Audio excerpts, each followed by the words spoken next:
Hello, everybody. This is Ming Chen from AMC's Comic Book Men. You're listening to Nerd Blitz. There's Tom Steve Dave, there's ISO Comics, but there's also Nerd Blitz. Listen up, listen hard, live it, love it, learn it. Nerd Blitz.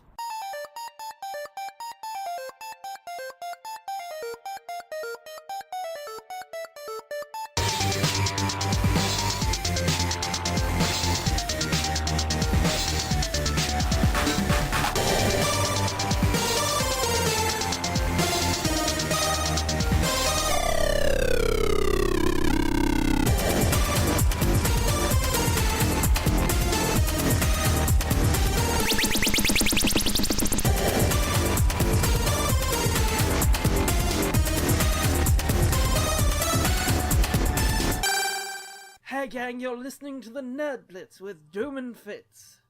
I have the pleasure of being Doom. And I'm Fitz. Yes, you are, aren't you, dear boy? Mm-hmm.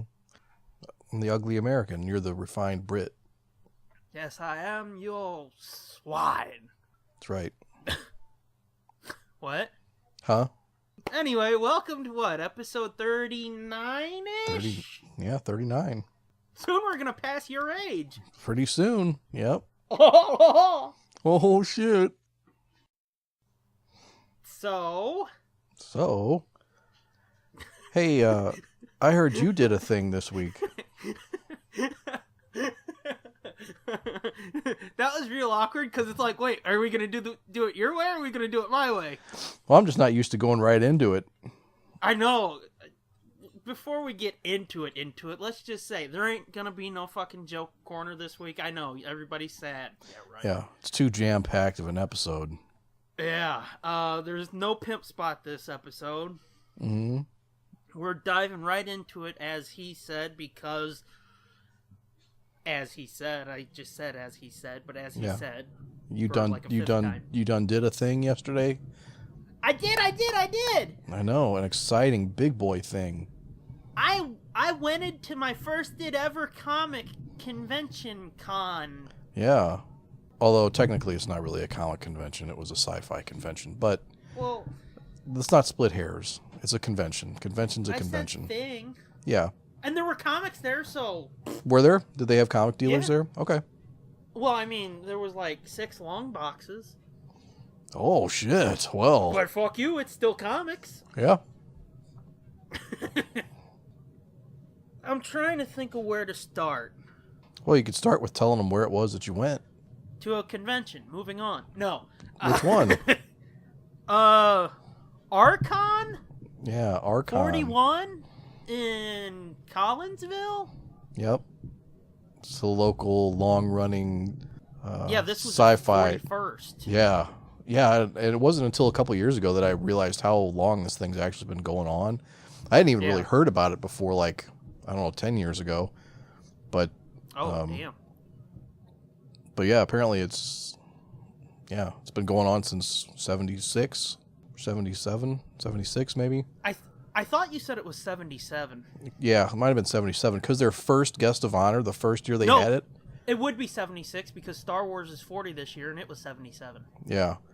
Their 76. first guest of honor, because I sent you that list of like their previous guests. They only have like four or five guests a year.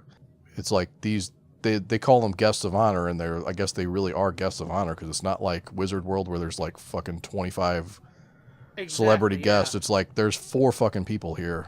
So, and they get like weird people too. Like they'll actually get like NASA scientists and shit, like NASA fucking star map makers and shit, and I guess they're called astronomers really, but but it's awesome for once for me to not be the stupid one. Yeah. But it's like a hardcore nerd con, like, oh yeah, like a traditional, like you must be this fucking nerdy to attend. Exactly. This is like the kind of place where they would. Have you ever seen? There was an old episode of Insomniac with Dave Attell where he went to this science fiction convention, and Yeah. like these fucking nerds are back. He like went back to their hotel room, or that he was just walking around and the doors were open in the hotel, like their rooms were open, and there was like floating parties going between rooms and shit. That was there. Yeah, and he goes into the one room and is like, "Oh, hey, what are you animals up to in here?" And it's like they're fucking these nerds sitting around looking at Hubble telescope photos, as if it was pornography. Yeah, I was like, close the door, close the door. Yeah, it's like, holy shit, like that's some serious fucking. And that's what this con is like traditionally. But their very first guest of honor was George R.R. Martin. In 76, was he somebody in 76? I don't know. Like, I saw that, I was like, fuck me, how long has this guy been around? I mean, I know that Game of Thrones books have taken forever for him to write them, but Jesus, I wouldn't have thought it would have been that long. Let me see when they first. I think it might have been. But you know what? Actually, thinking about it, I think he started like working as a writer when he was like 14 or 15 or something. Yeah. Because I think it was just a few years after he had written that letter that got into that issue of FF. Because, I mean, that was a big thing a couple years ago. It was like, holy shit, George R.R. Martin wrote into... Oh, he was in the letter section? The letters column. Yeah. He wrote in something to one of the letters columns in FF like 40 years ago. 45 years ago. And people were like, holy shit, because somebody stumbled across it and posted it on Twitter, and it was like, George R.R. Martin, and it had his fucking street address when he was little or young, and it might have had a phone number, too, because back then they just printed all that shit. Oh, in case somebody wanted to reply to your letter or whatever, but yeah. Huh. A few years ago that came out, and it was like, did you fucking know this? And then I think it was just a couple years after that, like, he got his break as a writer when he was real fucking young. Huh. I could be wrong, though. Since I went and grabbed my thing, I'll tell you how many guests of honor there were this year. 1991 was the first volume. Huh? Yeah. So I don't know what the fuck he wrote before. Oh my god, he's only 5'6". Find his Wikipedia page then. What was he doing in 77? That's where I'm going. Let's get him here. He's as old as my dad, though. Holy shit. Does your dad look that fucking wizened? No. Let's see, writing career, short stories. Let's see, he was nominated for Hugo and Nebula. With Morning Comes Mistfall in Analog Magazine. I wonder if he was a guest of honor because from 77 to 79 he was the Southwest Regional Director of the Fantasy Writers of America, Science Fiction and Fantasy Writers of America. Okay, that's almost definitely why. That's almost got to be why, right? Yeah, because as nerdy as this con is. Yeah, those are the kind of people they get to come. Yeah, hardcore fucking Glavin. Right. Real quick, I ran and grabbed the program or whatever for it. Uh-huh. There's the main, just like overall guest of honor, which is...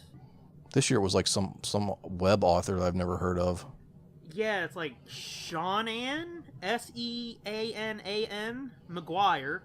And then they've got a artist guest of honor that is John Kaufman. I think he did the cover art for this program. Yeah, somebody else I never heard of. He does a lot of like D&D dragon type of shit, which looks pretty fucking cool. Yeah. The media guest of honor, that was Mike and Ming. Yeah, that was the draw. Yeah. The Masquerade MC, well, that's not really a guest of honor, but was Victor Milan. There was a Toastmaster, too. His name was Brian Thompson Schmidt. Don't know who the fuck either of them is. The gaming guest of honor was Doug Beyer, B-E-Y-E-R, and then fan guest of honor was Steve Norris. Mm-hmm. So it's just like hardcore fucking nerd motherfuckers. The title of this show is Nerd Blitz, so we're not like fucking stupid nerd bitches. No, but like this is next level. Yeah. This is next level. This isn't like mainstream nerd. These are the fucking kids that like 20 years ago were getting the shit knocked out of them because they're like, I read comics. Yeah. Not the people now are like, oh, I like comics, and they're talking about they saw fucking Avengers Age of Ultron. Right. I just wanted to make clear we weren't being reductive when we said hardcore nerds. No. I'm just saying, like, they're into, like, shit that's way above my intelligence. Well, I mean... Or, you know what I'm saying? Like... That's most people for me. Well, I'm just saying. Like, they're into, like... A lot of them are into, like, really obscure science fiction writers and... Yeah. You know, I like some obscure stuff, but, like, this is, like... Like, I know, like, Robert Heinlein and Philip K. Dick and that kind of shit. These are the kind of people who would scoff at that and be like, oh, those mainstream sellouts. Yeah, I was going to say, those sellout bastards. Uh-huh. But, over the years, some of the other guests of honor, Stephen King was there in the 80s, I think. Yeah, that's what blew me away was, like, I looked that up. I found that list online, and I'm like, holy shit, fucking Stephen King came to this thing in 1982? Well, Mike and Ming talked about that in one of their panels, and they were like, this was like probably during his cocaine years. I think Mike said that, and Ming was like, dude, you can't say that. And he's like, no, he admits that, like, he was hardcore into the drugs and shit at the time. Yeah, he was a hardcore alcoholic and cocaine addict. And yeah. Which, speaking of Stephen King real quick, it showed up on Twitter in the last week or so. Mm-hmm. Did you see the picture they posted in the college newspaper or whatever when he sold his first story? No. It's a picture of him. He's got fucking bucked out rabbit teeth. Yeah. A huge fucking grizzly beard, glasses. His eyes are all over the joint. And long, scraggly hair. It looks like they picked up some fucking homeless dude and was like, you can write, can't you? Oh, fuck it. We'll just take your picture and say you can. Oh, yeah. He's a fucked up looking dude. Yeah. He is a very strange looking man. Haunting. Yeah. But yeah, that picture, and people are like, holy shit, anybody can be a writer. And it's like, well, most writers aren't like fucking Brad Pitt style movie stars. They're freaks who sit in the dark rooms writing goofy shit. Yeah. I should know, I'm one of them. Right. But yeah, like I didn't realize how many like bigger celebrity names have actually been to this before. You know, like I said, it's mostly like hardcore shit, that obscure shit that you would never heard of. But then every couple of years there's like they drop in a couple like actual mainstream celebrities, and it's like, holy shit, I can't believe you fucking got those people. From the list you sent me, it looked like every 3 or 4 years, just to remind people that it's still going. And I don't say that to be like, to remind people they're doing this stupid shit. I mean, like, because as we've been saying, it's a small con. Yeah, it's very small. They bring in, like, fucking Stephen King was in the 80s. I think it was 2006, Billy West was there. Yeah, and one like 2008 or 2004 or something. Somewhere in the early 2000s, George Takei was the guest of honor. Yeah, in 2010 it was Kevin J. Anderson, and somebody since 2010 that was like, holy shit, they've been there? Mm-hmm. So yeah, it's like every few years just to like maybe bring in new people, I guess. Bring in some fresh blood to keep the thing alive. Yeah, could be. And it could be financial. It's probably financial too. Oh, like, yeah. Like they probably have to go a couple years before they have enough banked up to like bring in a big name, you know?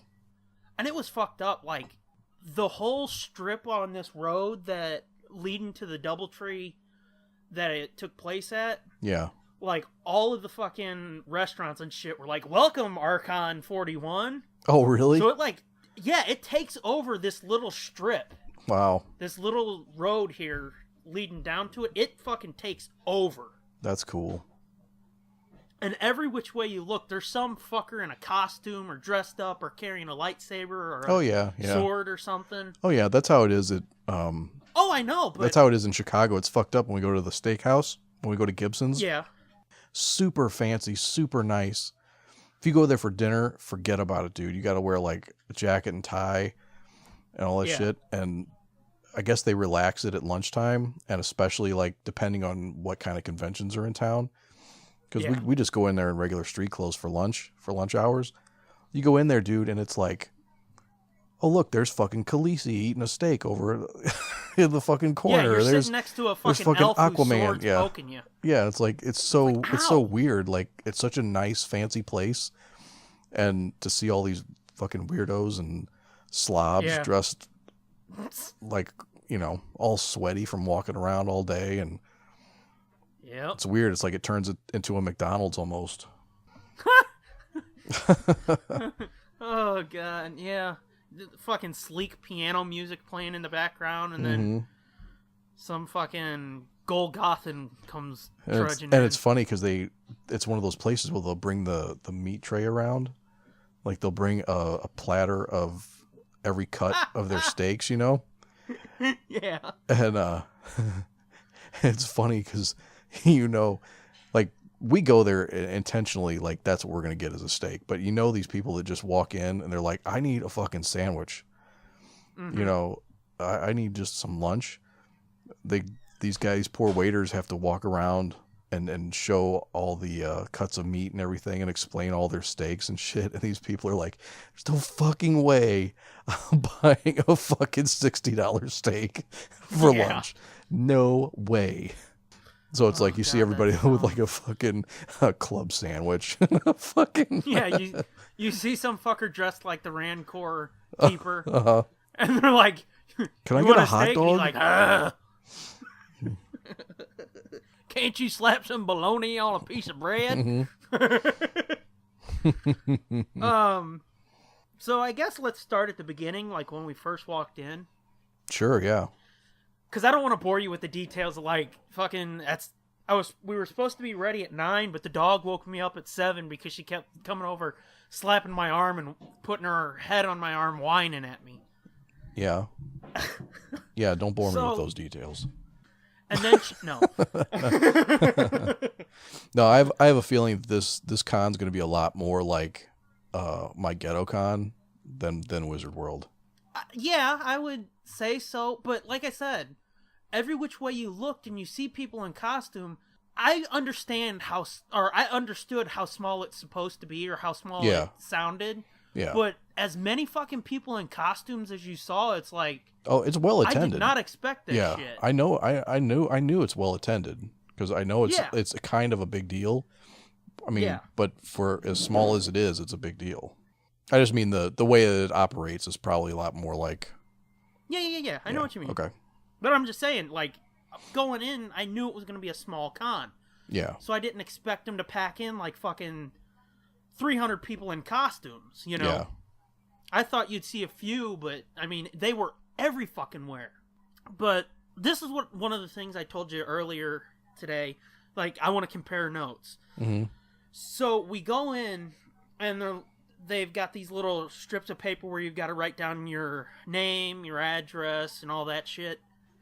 Okay. And then there's a line on it that says, like, what do you want on your badge? And I went with Angie and our official black listener, Andrea. Mm-hmm. Andrea, whatever. Angie was giving me shit because you're saying her name wrong, but whatever. So we all went in and we're like, what the fuck does this mean? What do we want on our badges? And we were stumped for a second because, like, we just did not expect the question to come up. Yeah, that's a weird question. So it was just like, oh, fuck, I don't know. I'm just going to put Doom. And they put stuff on theirs that wasn't their real name and shit. And, like, nobody was like, what the fuck does Doom mean? Are you threatening us? Or something like that. They were just like, go on, you slob. So, like I said, I want to compare notes. Is there anything like that at fucking the cons you go to? Or are they like, pick what you want on your badge? Nope. No, there's no names on your badge. Like, the only way you only get a badge if you're a VIP for somebody. Yeah. And then that's just a picture of the person and their name on it. They don't put your name on anything. They give it I'm surprised. Was it a lanyard? Was it like a laminated pass? No, it was like a fucking credit card that they punched a hole in for you to put on a lanyard. Huh. No shit. On one side, it's just white, and it says Archon 41. On the other side, it's got a dragon, the dragon from the cover of the program. And then there's a red strip where they put whatever you wanted on your badge. Huh. That's pretty cool. Which I was like, that sounds fucking weird. Nobody told me about this. I wasn't expecting this. Yeah, I wouldn't have expected that. I would have thought at the most you would get a fucking wristband.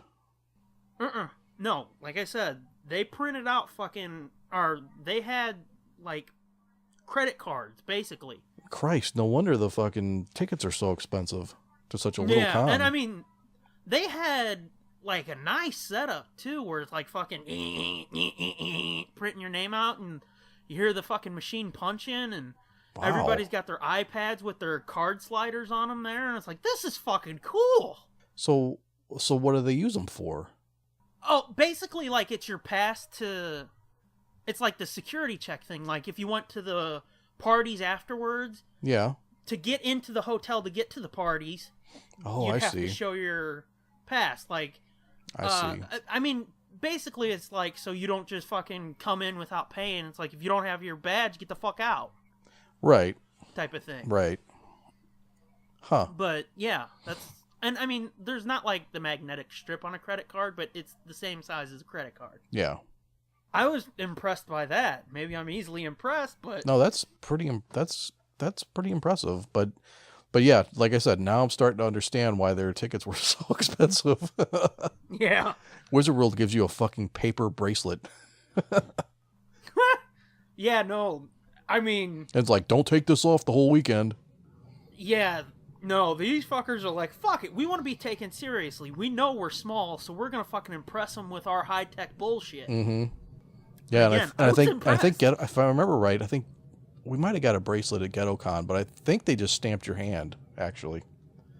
I think they stamped your hand like a shitty nightclub. Wow. Yeah. And which was this at? That was Contamination. Okay.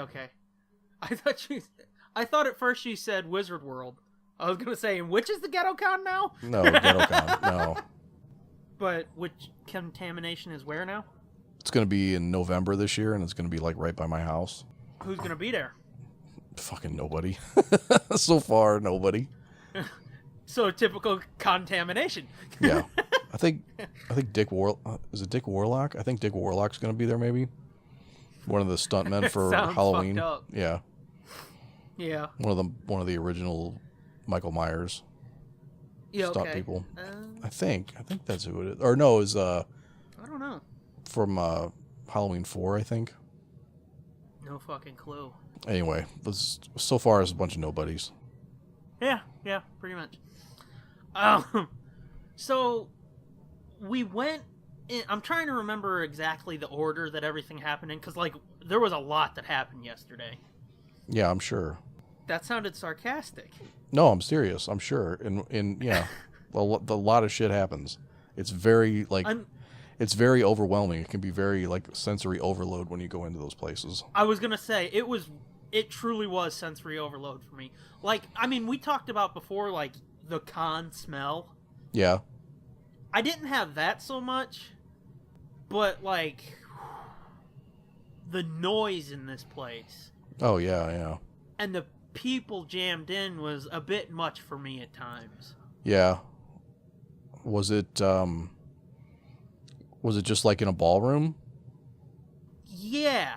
Like, they had a T-shaped hallway, like the main entrance of, I guess you would call it like a convention center. It looked like a mini convention center. Okay, yeah. Or a banquet hall, like a mini convention center or a big banquet hall type thing. Yeah. So there's the main entrance, and it tees off where, like, you've got all the indie authors and shit that are like, hey, look at my fucking weird shit you've never heard of. Yeah. And there's some crafts people out there. Like, there was this broad, she was selling like handmade scarves and shit. Yeah. And then that's where all the artists and shit were. Yeah. And, was it Know Me More? What? Was the scarf lady, was it Know Me More? I have no fucking clue. Oh. I just saw scarves and I was like, oh, that's kind of cool, because, like, I saw she had a lot of, like, Harry Potter scarves for all the houses, and then I saw they were like Pokemon scarves. Oh, they were like scarves, like Not do-rag scars, but like knitted scars. No. Okay. Yeah. Like, never mind. Yeah. But all the artists were there too. Okay. And me and Andrea saw this badass fucking painting this dude did of Superman. Yeah. But it looked like Tom Welling. It was fucking awesome. Haha. Did they have? Were there lots of artists there? I don't remember seeing a lot of artists listed on the. Not a lot, but like in this one area, there was like 6 or 7. Some were doing like big prints and shit. Mm-hmm. Some were doing like little sketch cards that they would color and whatnot. Yeah. Some were just sitting there fucking drawing and painting and shit while everybody's milling about waiting for some fucker to come up and buy something. Yeah, that's what they're usually doing. Yeah, they're doing commissions for people. Yeah, well, I mean, this one broad, she was inside where, like, the books and the toys and shit were. Uh-huh. She had a bunch of cool-looking art that was, like, pop culture mashups and shit. Uh-huh. And she said, I don't know if she said it was a commission or not. I didn't hear her say commission. But she said she'd been wanting to draw Medusa. Mm-hmm. Excuse me, Medusa for a while, so she was just sitting there drawing or painting a picture of Medusa, and it's like, that's kind of cool. And I forget what she said she was doing with Medusa, but that was pretty cool. But yeah, there was a lot of... Some of the pieces I saw, because like I said, the one, it was Superman, but you could tell it was Tom Welling. Yeah. Some of these fucking little artists and shit are, no-name artists, the people that aren't fucking top 10 in Wizard magazine. There's a fucking reference from 10 years ago. No shit. Like, some of them, you see their shit and you're like, if there wasn't a Superman fucking shield on his chest, I would have no clue what that's supposed to be. Yeah. Not the case here. Some of these artists were like, why aren't you working in the industry? Why aren't you fucking doing covers for Marvel or DC? Yeah. It's like, what are they retarded? Yep. That is crazy. Like, there's a bunch of people that come to Wizard every year, and they have their booth in like a big tower of like prints and stuff of work they've done, and it's like, the fuck, dude, if you can draw like that, what the fuck? I mean, I guess there's just more money in doing your own thing, or maybe that's all they can do is do the same portraits, over and over again. I don't know. Well, I mean, this one dude had a print of a drawing he did. It was of Andrew Garfield's Spider-Man. It looked like a fucking picture, a still from the movie. Now, I'm not accusing any of these people of doing that, but I have heard that some people will like almost trace a photo. Yeah, I've heard with a light box and so it looks like a sketch, but really they kind of just traced over a photo. So if that's what if that's what they're doing, then there's no way they could do fucking comic work. Oh yeah. You know what I'm saying? Maybe that's why they're not doing that kind of shit. This same dude was the dude who did the Welling picture, but I don't think I've ever seen a pose of Tom Welling. Oh yeah, this way. Yeah. I'm just saying. Oh yeah, I understand. Yeah. There's some people that they just trace and try to fucking pull the wool over on somebody. I know. Well, or not even that, but that's just how they get the picture to look so great. Yeah. And then the real art comes with adding the color and yeah. You know what I'm saying? So yeah. So who knows? But I mean, the dude who did the Welling piece, that picture of Spider-Man, it did look like a production still. It didn't look like a drawing at all. Yeah. So we saw that as we were going to get our passes, cards, whatever the fuck. Yeah. And then we came back around and we went inside to like the main room with the dealers and all that shit. Yeah. And there was a fucking assload of books there, but not a single one I was looking for. Really? That's shocking, because there were like 2 or 3 just strictly book vendors, right? No, there was like 5. Oh, okay. I knew there was a bunch. We looked on the vendor list, and I was like, fuck, these all sound like places that you're going to score some novels at, but... The first one, when you went in to the right, they had like this whole sort of corner to themselves in a little alcove. Yeah. All of their books were Tor, whatever the fuck it is. Like the people who do a lot of those fantasy novels that are sort of Dungeons and Dragons. Okay. You've heard of that company, haven't you? Tor? That publisher? No. Yeah. Oh, yeah, it's Tor, Tor, whatever, all caps. Mm-mm. Yeah, it's a real famous publishing company, but all of their books were like old Tor books. Okay.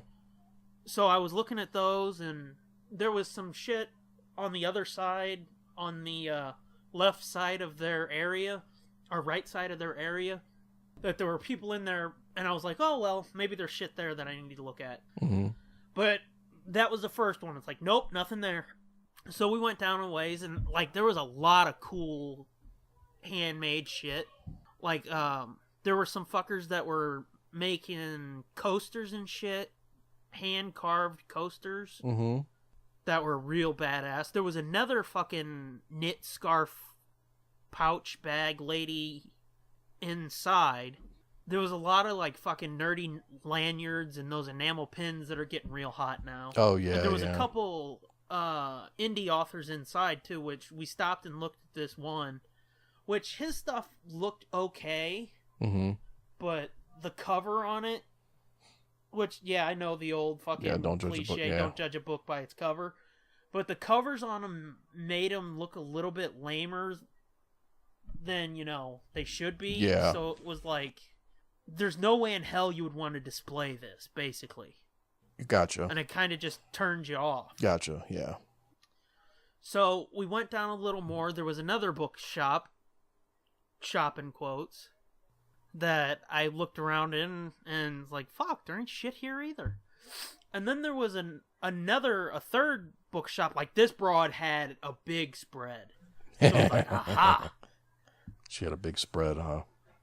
Yeah. Yeah. But I started looking around hers, and it was mostly new shit. Oh, really? Really new stuff? Yeah. And she had a couple new Star Wars novels that I don't have, so I was a dick hair shy of grabbing one of those. Yeah. But she opened her mouth, and she cost herself a sale. Uh-oh. Because she was like, hey, how you doing? I was like, I'm not too bad. How you doing? She's like, I'm doing all right. Is there anything I can help you find? And I was like, you know what? Fuck it. Take the shot. I was like, do you have any of the Dan Shamble Zombie PI series by Kevin J. Anderson? And she looks at me, and she goes, oh, no. He only did 3 of those, then he quit. And she said that, and it's like, oh, this bitch don't know what the fuck she's talking about. Uh-huh. And I fucking slammed on the brakes real hard, and I turned my head, kind of closed my eyes, like, and she was like, what? And I was like, I turned into like fucking Rain Man for a second. I was like, there's 4 novels, there's a short story collection, and there's a 5th novel coming out next month. And she just looked at me like, did this motherfucker just call me on my shit? Uh-huh. You sure did. And she grabs her fucking iPad real quick, and she's like, let me look into this. And it's like, bitch, I know what I'm talking about. And she goes, I don't know about that. She goes, because Kevin J. Anderson, since he started his Wordfire Press, his own publishing company, his stuff, it's hard to get now, because it's they only do a limited run of it, and after that, they don't really do any more. And I'm like, it's basically like print on demand. Yeah. She's like, no, it's not. And I'm like, okay. And she starts looking it up. She goes, oh, there's a new one scheduled to come out October 17th. Whoa, it doesn't really say what it is. And it's like, what are you talking about, lady? Oh, no, she went to her super secret publishers, her dealers only portal that That's what she told me, too. She went to Wordfire Press, and she went to the dealer section. Oh, yeah. Where it gives the official dates and everything. But she goes, oh, wait, no, it just says he's got a book scheduled for then. It doesn't say what it is. And it's like, I'm thinking, bitch, I follow this dude on Twitter. He just said, like, 2 days ago, he's hoping to finish it in October and submit it for publishing in November. Yeah. But I'm just looking at her, and I'm just like, okay, well, hey, thanks for looking. And the book that I was looking at, Mm-hmm. I just slid back on the shelf, turned, and walked away. And she's like, no. But it's like, as soon as she was like, there's only 3 books, then he quit. It's like, I fucking shut down. It's like, nope, done. It's like, I don't give a fuck how bad I want that fucking You got new issues, Star Wars dude. novel. I know I do. Wow. I think this has been like a fucking 100-hour exploration of how many fucking weird issues I've got. Man. Yeah, probably. This is like aversion therapy for you. Well, I mean, I'm sorry, but I can't support a motherfucker that like just starts talking out of their ass because they think you're stupid. Yeah. You know? Yeah. So it's just like, fuck you. And she goes, I can't carry any of his stuff anymore because I'm trying to sell off the stock I have. I'm not trying to replenish it with stuff that won't sell. And it's like, okay. So like I said, I pushed the book I had back on the shelf and I fucking walked away. Okay, well now that probably would have like kind of offended me, but what would have? When she said she's not trying to get more stuff that won't sell. Why would that offend you? Well, I mean, that would have like, if I was a big fan of his books, I would be irritated by her saying that. Oh, yeah. I mean, by that point, I was already shut down. I was like, nope, you ain't getting nothing. Yeah, that's why I'm saying you got issues. You were already done before she even like dropped the bomb on you. That door slammed closed on her fucking fingers. So I walked away, and there was like 4 long aisles, the back aisle, and then some piddly shit at the front aisle. Yeah. And like, of course, there's this huge fucking display of pops. Oh yeah, of course. I know. You know what? I'm actually surprised that there were at this con, but I'm not. I mean, when they've got a display of pops in fucking Barnes and Noble, I expect them everywhere now. Oh, they are everywhere. Yeah, I'm surprised they don't have them at like the gas station. I mean, they might have them at the gas station. Maybe. I haven't seen any yet, but it doesn't mean they aren't there. Mm-hmm. You don't do a fucking complete circuit of the store before you're like, $10 on pump 3. Mm-hmm. It's right next to the mini truck and magazine. Yeah. And the fucking hubcaps for a Pinto hatchback. Yeah. So, yeah, what was I saying now? I fucking completely lost it trying to make the Clerks joke. This big old display of pops. That's it, yeah. Yeah, so it's like, yeah. Go to Wizard World and there's like fucking 50 big old displays of pops. Yeah. But I stopped and was like, you know what? Of all the places that there's been pops, I would think a convention, because every once in a while I do look at them like, do they got the Scooby Pops? Yeah. Nope, they don't. I've seen them in the wild. Have you? Yeah, I've seen them at Wizard World. Mm-hmm. Oh, actually, I saw them. Actually, I've seen them at Newcastle. Oh, cool. But yeah, I've seen them. Well, they had one. Yeah. They had the new specialty series one that's Scooby-Dum. And it had a $20 sticker on it, and I was like, you're fucking high! Because I asked, or no, I think Angie asked, yeah. She asked if they had any of the Scooby ones, and the dude's like, you know what? I think we might. And he went over and he grabbed that one, and it's like $20, and I was like, you're fucking high. Yeah. Ain't no way in hell my money or anybody else is gonna pay $20 for one of those stupid fucking pops. Yeah, well, I mean, yeah, it's crazy how expensive some of those. Dude, there was a guy on a cell phone. He was talking to his friend. He's like, I'm about to buy this $100 pop. It was a fucking Bruce Lee pop. It was what? It was like $100 at Wizard World. Whoa. Yeah. That guy's stupid. Fuck yeah, he is. It didn't even look that cool. They all look the fucking same, basically. Basically, yeah.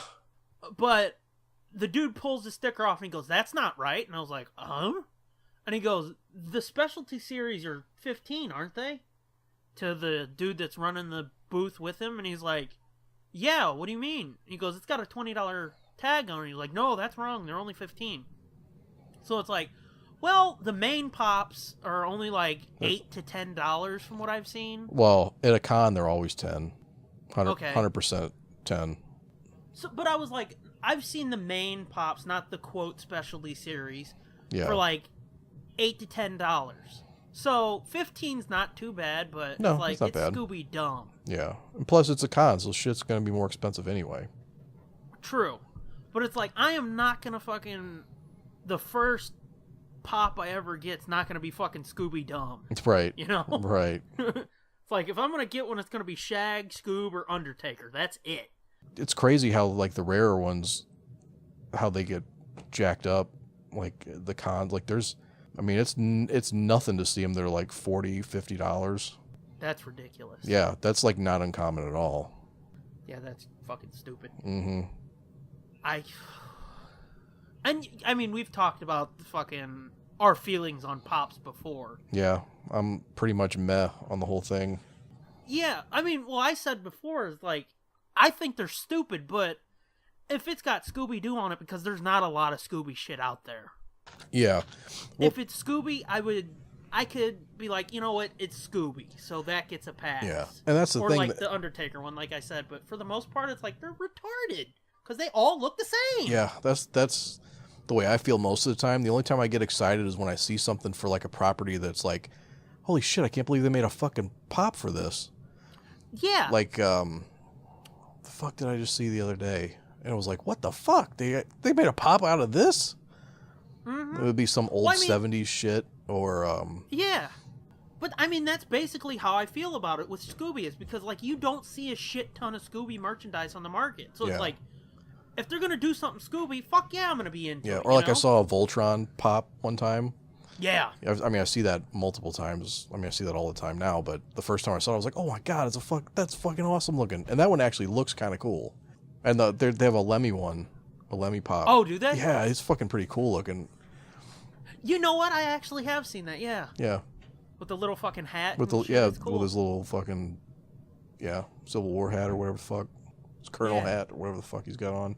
But, and I forgot, before, like, all of the whole Pop situation, like, we saw it, and I was just kind of glancing at it, and I saw through the shelf that they had some Batman the Animated Series statues, and I was like, ooh! Ooh, now we're getting into some expensive shit.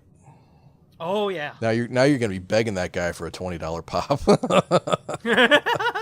Well, I didn't see the prices on them, but, like, I know how much they go for, so it was like, I just want to see it. Right. They had Joker with the laughing fish, and then Harley from... Oh, what was the episode? I think it was the one Batman died in. Can't think of the title right now. Batman died in one? Well, you know, the eulogy for Batman or whatever. Oh, yeah, okay. I can't remember the episode, but it was her in that business suit that looks like her costume. Okay. And it was like, those are fucking cool. And then, like, more people started coming into the booth, which was about the size of, like, a bathroom stall. Oh, yeah, and then you can't get out. Yeah, and like me, I started freaking. Yeah. And it's just like, okay, I'm going. It's like those college stunts where they try to fit everybody in a phone booth. Yes, exactly. And I was like, okay, I'm going. And I walked out, and it was at the front of the aisle. So it's like, I walked out, and it's like, I'm right there by the door where it's sort of open. Uh-huh. And I'm like, oh. I can just run. I can just go. I can just get out now. Yeah. And it's like, I can get out into the hallway. I know where her car is. I can get the fuck out of here, and everything will be fine. But Angie asked the dude about the Scooby Pops, and I just kind of like, oh, okay, I'm okay. And I look back, and she's pointing at me, and the dude's like waving me over, and I started to walk over, and her and this dude started around the edge, and I think it was at this point the dude's like, hey, you want a free comic? And I was like, okay. And he ended up, yeah. Never mind. I'm not gonna. Never mind. I was gonna make a joke, but I'm not gonna. You gonna call me a termite? No. Make the joke, man. I was gonna say, what was she doing? Give him a hand job under the table to get you a free comic? No, I think what it was is like she said something about, hey, you got this, and they're like, sale. You know? Yeah.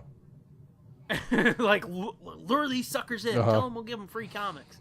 And he gave me. It's literally on a hook and a fishing pole, He's dangling his free comic my fat ass goes to grab for it, and he reels it in a little, and I'm like, comic. So he handed me a copy of that book Saga. Oh, okay, yeah. It's like yeah. issue fucking 53 of Saga or whatever. Oh, that's very generous of him and useful.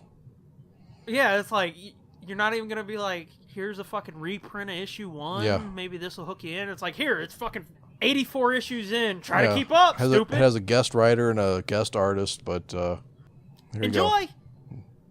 And then it was like issue 158 of Walking Dead or something like that. Which is like, okay, now this, I've read the first 48. So that I have a little bit of context for, but a lot happens in 100 issues. So it's like, okay, cool, thanks. And then we walked around, and that's when the whole Scooby-Dum pop thing happened. Okay. And that was cool.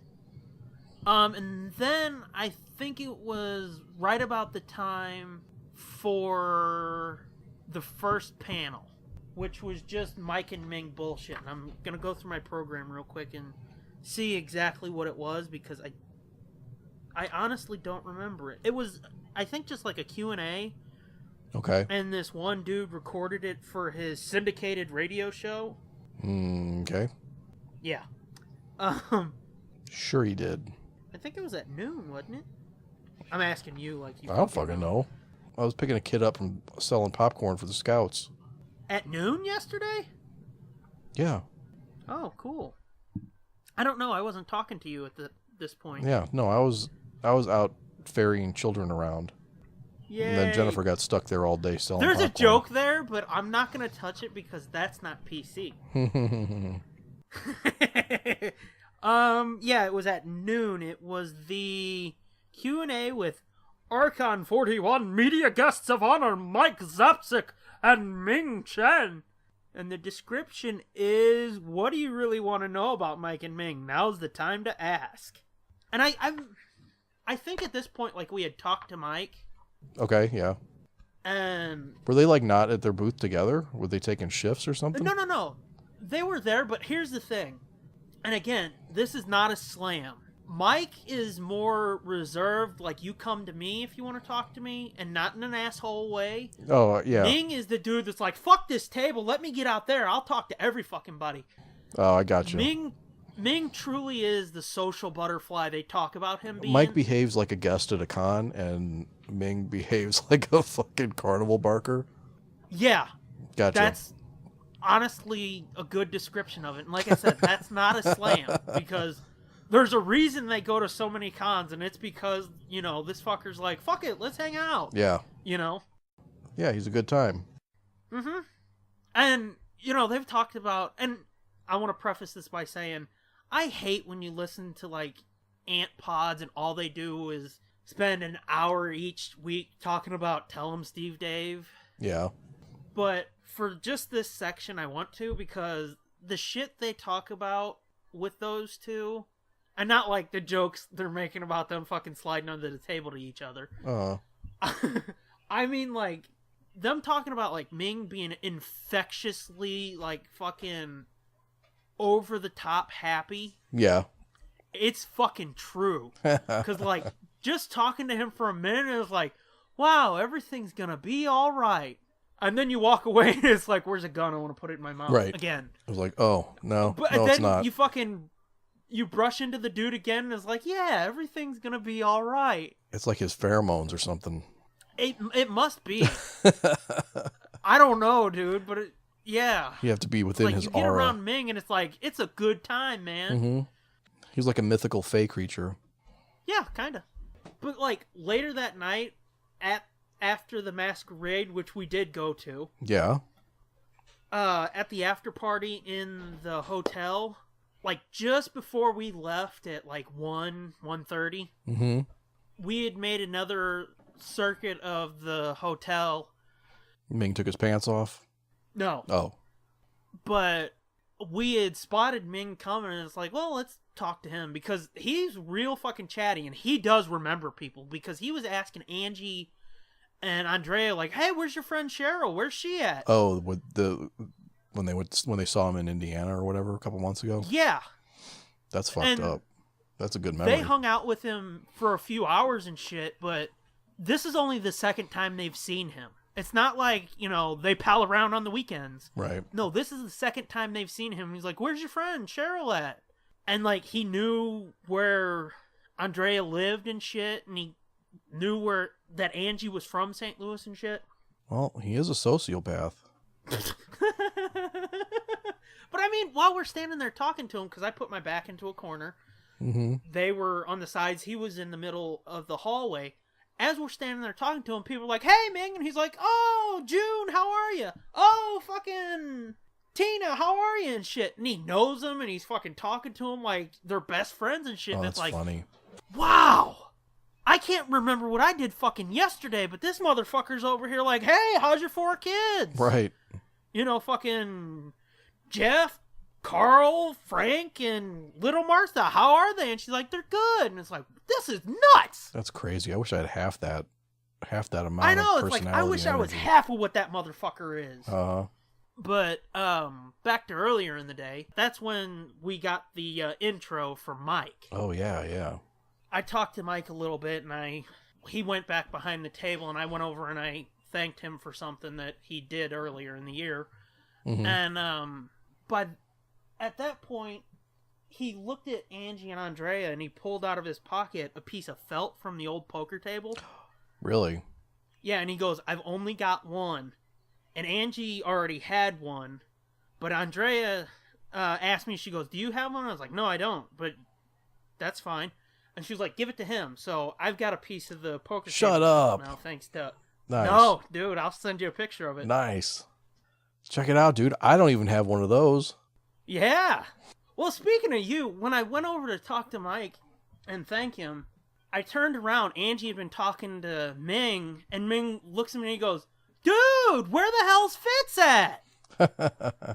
And I was like, I think he's got some stuff with his kids. He's like, what the hell, man? We love that guy. And Mike's like, yeah, why isn't he here? And I was like, he's got a bunch of shit going on with his kids. I mean, he's got a wife and 2 kids, dude. They run him ragged. And they're like, what the hell? He should be here. But when we first walked up to Mike, I got a little taste of how you sort of feel sometimes. Because they walked up, Mike recognized Angie before, like, Ming turned and started talking to her. And Andrea. But he recognized them both like that. So Mike's got it too. She says to him, oh, this is Doom. And he's kind of like, Doom, why do I know that name? And she was like, Scooby. And he's like, holy shit, it's Scooby Doom. We know you. And I was like, what the fuck is going on? But apparently they know my dumbass too. Yeah. So fuck you, bitch. I'm famouser. Yeah, you're the famous one now. I got mentioned on an episode of Edumacation, so you can suck 2 dicks. All right, I guess. Depends on which 2, I guess.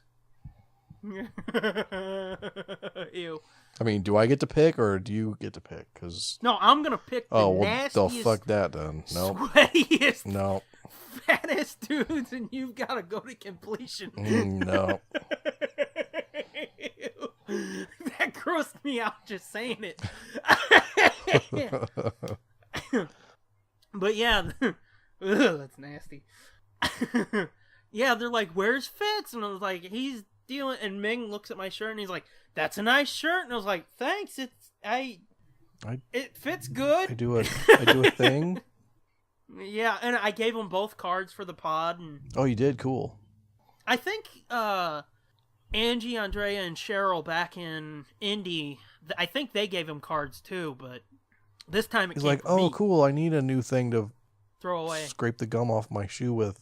Yeah. But I was like, hey, can I give you one of these cards? And they're like, hell yeah, what is it? And they're looking at it like, oh, cool. He's like, yeah, you can give us one. Yeah, you can give it. Doesn't mean we're going to take the piece of shit, but that's when Angie asked. I didn't ask. Angie had the phone, and she was like, would you want to do... And I think she asked that while I don't fucking remember while when you were it happened, stunned, while you were still, like, yeah. punched out. Yeah, I'm like, holy shit, it's the TV guys. My fucking... You're bigger than you look on my phone. But Mike was like, hell yeah, we'll do it. And Ming was talking to somebody behind him. Oh, okay. And he was like, do you want us both together or single? I was like, well, I mean, since you're here, just do them single, and that way we'll get two. And he's like, that's a good idea. So she hits it and records, and he says his bit, and I'm fucking smiling like a retard at Chuck E. Cheese or something. He probably thought you were a Make-A-Wish kid.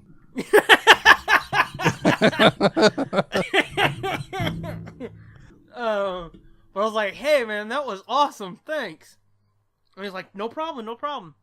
So yeah, that was awesome. And then we got the Ming one later in the night, like just before the masquerade happened. Yeah. And as you'll hear from listening to the Ming one, I think he was a little bit lit at the time. Yeah, he'd been pre-gaming. Yeah, he had been engaging in the free beer over at the hotel. Oh, they had free beer at the hotel?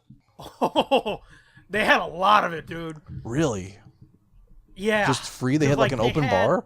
No, they had like the quote bar area where they had beer on tap, and then in the different rooms there was different types of beer and food and shit, and it's like, I ain't touching none of this shit. Yeah. But when we saw Ming that night, he walked up and he had 2 cups. And he was like, hey, you guys drinking and shit? And Angie's like, no, I'm driving. But Andrea, she was fucking doing shots out in the courtyard. But he had this glass of shit that looked like, or this little cup of shit that looked like some kind of weird soda or something. And she was like, what is that? And I think he said it was like blackberry or something. And he's like, here, you want to taste? Oh, is it blackberry brandy? Sure. I guess. I don't know what it was, man. It was fucking scissorp. Yeah, I mean, like, the hospitals are full because they bang their heads like Lil Wayne did. Fucking. There's just a fucking rash of seizures going on at the hospital because of the fucking skate park. But she's like, sure, because he was like, you want to taste it? And she was like, sure. She took a sip. She starts to hand it back. She's like, damn, that's good. And he's like, keep it. I'll get another one. So it's like, this motherfucker, if you're like, dude, nice shirt, he'd be like, here, take it. I'll get another one. He just roofied her. Is that why she was drooling on the way home? It's a good thing you guys left when you did. She's fucking head against the window. Poking her with a stick from the back seat. Like, you okay over there? But yeah, it was like, wow, okay. Take it, I'll get another one. That's cool. Yeah. I mean, that seems like how he would be. It is. I mean, he's super cool. I told you I should have sent the Zune with you. I mean, not the Zune, the Zoom. This Zoom. Yeah. And you could have told them, you could have recorded their bumps on it and been like, you paid for part of this. Yeah. He did. Yeah, he gave us like $50 or $25 or something when we were. I remember. That was after I got involved with you guys. Yeah. After I wormed my way in. Yeah. Thanks. Yeah, so, like, that happened. I was like, this is fucking weird and surreal and awesome. Mm-hmm. And another funny story, like, as we're... The fucking after party, dude, it was like a fucking nerd frat party, orgy, and fucking... I don't know what else combined into one. Yeah. Because you've got these fucking fat dudes wrapped in sheets running around fucking, Hail Caesar! Did they really? Were they really having a fucking toga party? These one dudes were, yeah. Because, like, some of the different rooms had different themes and shit. Because one was Mystery Science Theater. One was, they called the Sausage Party, where, like, they had all kinds of different sausages and shit with beers on tap. Oh, this sounds fucking awesome, dude. You would have loved it, man. This sounds way fucking cooler than I thought it was going to be. Yeah, but... Oh, and then, like, there's fuckers running around screaming the 90s X-Men animated series theme song. Oh my god. Like, and dressed as X-Men. There was this one fucker, I think he was dressed as Gambit. He's running around with his staff going...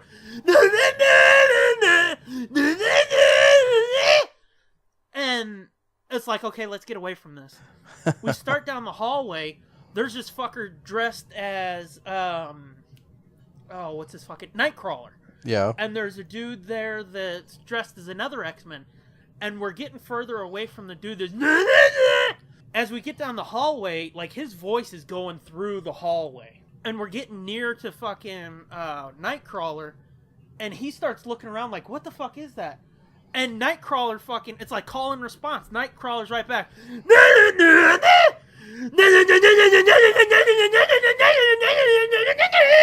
I was like, what the fuck is going on? Like, we're through the looking glass here, man. I think Ming roofied you. I think you're fucking hallucinating. It fucking happened, I swear. But it's like, this is fucking... I mean, for one, it's loud, so I'm like, oh, go away! Loud noises! And, like, the thing's getting bottlenecked with people, so I'm getting freaked out about that. Yeah. So this is just up and down the halls of the hotel? Yeah! Holy of shit. The bottom, it's the first floor of the hotel was the party floor. Oh, shit. And one of the ballrooms in the hotel, like, it's like a nightclub. Yeah, okay. Like fucking and shit. Yeah. And we passed, and there's these two fuckers in costume, a dude and a chick. The dude's just standing there. Chick's fucking, they're basically fucking on the dance floor. Yeah. And everybody's just doing their thing, and it's like, ice, ice, baby. Dun, dun, dun, dun, dun, dun, and it's like, what the fuck? And they got blue lights going, fucking disco ball going and shit, and it's like, I'm just... What's going on here? Because it's real fucking sensory overload. After a day full of, like, fucking crazy shit, it got crazier. Because, like I said, it's like a fucking orgy, a frat party, and something else crazy mixed together. And a nightclub mixed together. Yeah, we never went to any. We've never gone to any of the after parties at the cons we've been to. You're regretting it now, ain't you? A little bit, maybe. Although I don't know. There's something to be said about after a day of walking around, just laying in a bed in the hotel room with the air conditioner blasting on you, and now see, that would be me. And watching The Defenders on Netflix. Yeah, that would be me. Or Family Guy, as you guys did in the past. One year we watched almost the whole first season of Dice. I think that was last year. Okay. See, that would be me. It's like, fuck this shit. Let's go back to the room and max and relax and watch some fucking TV. Yeah. Not these fuckers. Get some beers and order some Chicago pizza delivered to the room. Fucking A. There's a lot to be said for that. Well, I mean, there was fuckers ordering Domino's and having it brought to the hotel and shit. Oh, yeah. I'm sure. And there was already plenty of food there. That's fucked up. Yeah. And the hotel, that was worse than the con with, like, the costume fuckers. You didn't see anybody, really, that wasn't in some sort of costume. Yeah. So it's like fucking asshole to elbow with fuckers in costume just fucking... Yeah. I've heard, time of their life. I have heard in the past that Archon is, like, a costume, like, for some reason, like, it's a pretty high per capita costume convention. Yeah. Yeah, I mean... I can believe it after that. Yeah. Were there good ones? Were there any good ones, or were they all just kind of like fucking toilet paper man or something? Some of them were like amazing, because when we went to the Masquerade thing... Oh, yeah, they probably had a costume contest at the Masquerade, right? They did. Yeah. Yeah, it was up on stage. They had 30 entries. Some of them it was just like, this is it? Mm-hmm. Okay. Because, like, there was this broad in an older broad in a motorized wheelchair. Her costume... It was some Grapes of Wrath thing, I think. What? That was the theme of... Well, it was a play on that where, like, a voiceover says, like, she's walking through the store and she comes upon the... Drapes of Wrath is what it was. And she finds this material. And what she do with it, all of a sudden the Wonder Woman theme kicks in. This old broad on a fucking motorized scooter comes out the one side of the entrance, makes the half circle of the stage, goes in the other entrance, like... 8 seconds. And all it was is she's just wrapped in a fucking Wonder Woman, like, tree skirt type of thing with a Wonder Woman shirt on. And she ended up winning 2 awards, and it was like, that's it? Okay. But there's this broad, she was in the master class. Uh-huh. It looked like Felicity Jones stepped off of the screen of Rogue One onto this stage. Yeah. It was that goddamn good. Then there was this Lady Skeletor, which she was half naked, and I liked that. Nice. She was painted blue and shit. Yeah. Whoa, you got creepy there. Like, yeah. Tell me about it more. No, I think I'm going to move on. What did He-Man look like? He-Man was not there, thankfully. Oh. You would have lost your cookies if he would have been. Well, what do you mean? What do you mean, what do I mean? If Lady He-Man was there? Which I guess is technically She-Ra, but... Oh, wow, you're weird. Yeah. But there's some Assassin's Creed cosplays that were fucking amazing. Mm-hmm. And there was the best fucking cosplay of the night for the Masquerade. It had jack shit to do with the cosplay.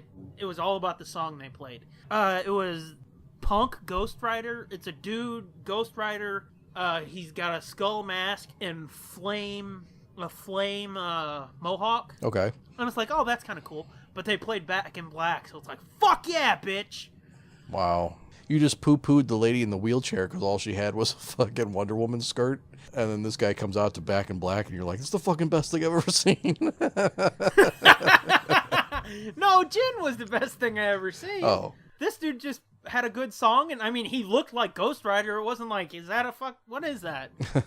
Like, some of them, they're like, this is from your favorite thing, and there was a couple of them, a lot of them, Angie's leaning over like, what the fuck is this supposed to be? And me and Andrea are like, it's a thing. And she's like, I still don't get it. Like, there was this dude who came out dressed as Thrawn. Yeah. And he looked damn good. Yeah. And I had to lean over to both of them and be like, it's a Star Wars thing. It's thing. a thing like, from huh? The Star Wars thing. Don't worry about it. What costume was Jin wearing? What was her outfit? Because she has several in the movie. Yeah, it was like when they, I think it was when they went to see Saw. Okay. Like with the Shaw scarf thing. Okay. Yeah. That she pulled down. Okay. That's what it was, yeah. Okay. Cool. And like, they were talking about how she's prepped this for months, and she's treated the leathers, and she's dyed the cloths, and all the shit. And like I said, it looked like she stepped off the fucking screen, dude. Wow. I mean, the chick didn't look like her, but it looked like she beat up Jyn Erso and stole her clothes. Gotcha. It was that good. That's cool. I can't remember if she won overall or what. I don't remember. Yeah, some of these people are sick with how cool they make their shit. Yeah. Let's see, what else? There was a few other decent ones, but those are the main highlights from the Masquerade. Were there a lot of fat Batman? No? I mean, there was a dude over at the hotel. No, it's not. Like, he was short as fuck, and he had a bit of a gut, but it wasn't like, you know, the stereotypical dude you see at cons where, like, they're wearing a 66 Batman thing, that costume where the shirt's barely covering their gut. Yeah. And they're eating, like, a stack of donuts, and like, I'm Batman. Oh. And shit. There wasn't any of that. Oh, that's disappointing. It's really not a good con unless you see, like, a bunch of fat fucks dressed as Batman. We saw a tall dude dressed as Supergirl. What? Oh, is that the Ooh la la you gave our card to? No, that's the ooh la la that Angie gave our card to, which, if you're listening, hi. I told her she was so fucking adorable, Angie was. Yeah. When we came out of the panel, or the Masquerade, she's going up to fuckers going, do you like nerd stuff? When we got outside, I was like, come here. She's like, what? I said, you're so fucking adorable. You're at a Comic-Con going, do you like nerd stuff? It's like, no shit, they like nerd stuff. It should be like, do you like dick jokes and 4-letter words? Yeah, no shit. She gave a card to this one dude, and it just says, you know, Doom and Fitz. Yeah. And our faces aren't on it or anything. The dude, and I was walking away because Angie, you gotta give it up to her. Like, the 16, 17 cards I had on me, or no, it's 15 by the time I gave Mike and Ming each one. I gave them all to her because she's just fucking going up to everybody. Hey, how you doing? You like fucking nerd shit? Here's a card. And they're like, oh, that's cool. Me, I'm just like standing in the corner like, oh, don't talk to me. Mm-hmm. But she was out there fucking chilling like a motherfucker. That's cool. So she goes up to this one dude, and I would guess she asked him if he liked nerd shit too. And he goes, who are these guys? And like, me and Andrea had started walking away, and I turned around and I see her pointing at me. And I walked over and she goes, this dude's wanting to know what your names are. And as anybody knowing, our listening knows I've never said my name on here. Yeah. Or on Twitter, really. And I looked at the dude, and spoilers for our upcoming Bandcamp album. Mm-hmm. I looked at the dude, and I went, buy our next Bandcamp album. And he looks at me like kind of incredulous. And he goes, what? I went, buy our next Bandcamp album. And he's like, Bandcamp? I was like, yeah, it'll be on there. And he's just like, what? Did this dude just give me a card for his podcast and then try to sell me something? So we walked away from there, but apparently this dude's been around and he knows everybody. Mm-hmm. What was his name? I don't fucking know. I didn't care to ask. Oh. But if you're listening, hi. It was fucking George R.R. Martin. No, I would recognize him. He looked like Gimli if Gimli got old. Yeah, kind of. And wore a captain's hat. Yeah. Is that what that hat's called? I don't know. Looks like a Greek sailor's hat. A Greek fisherman's hat.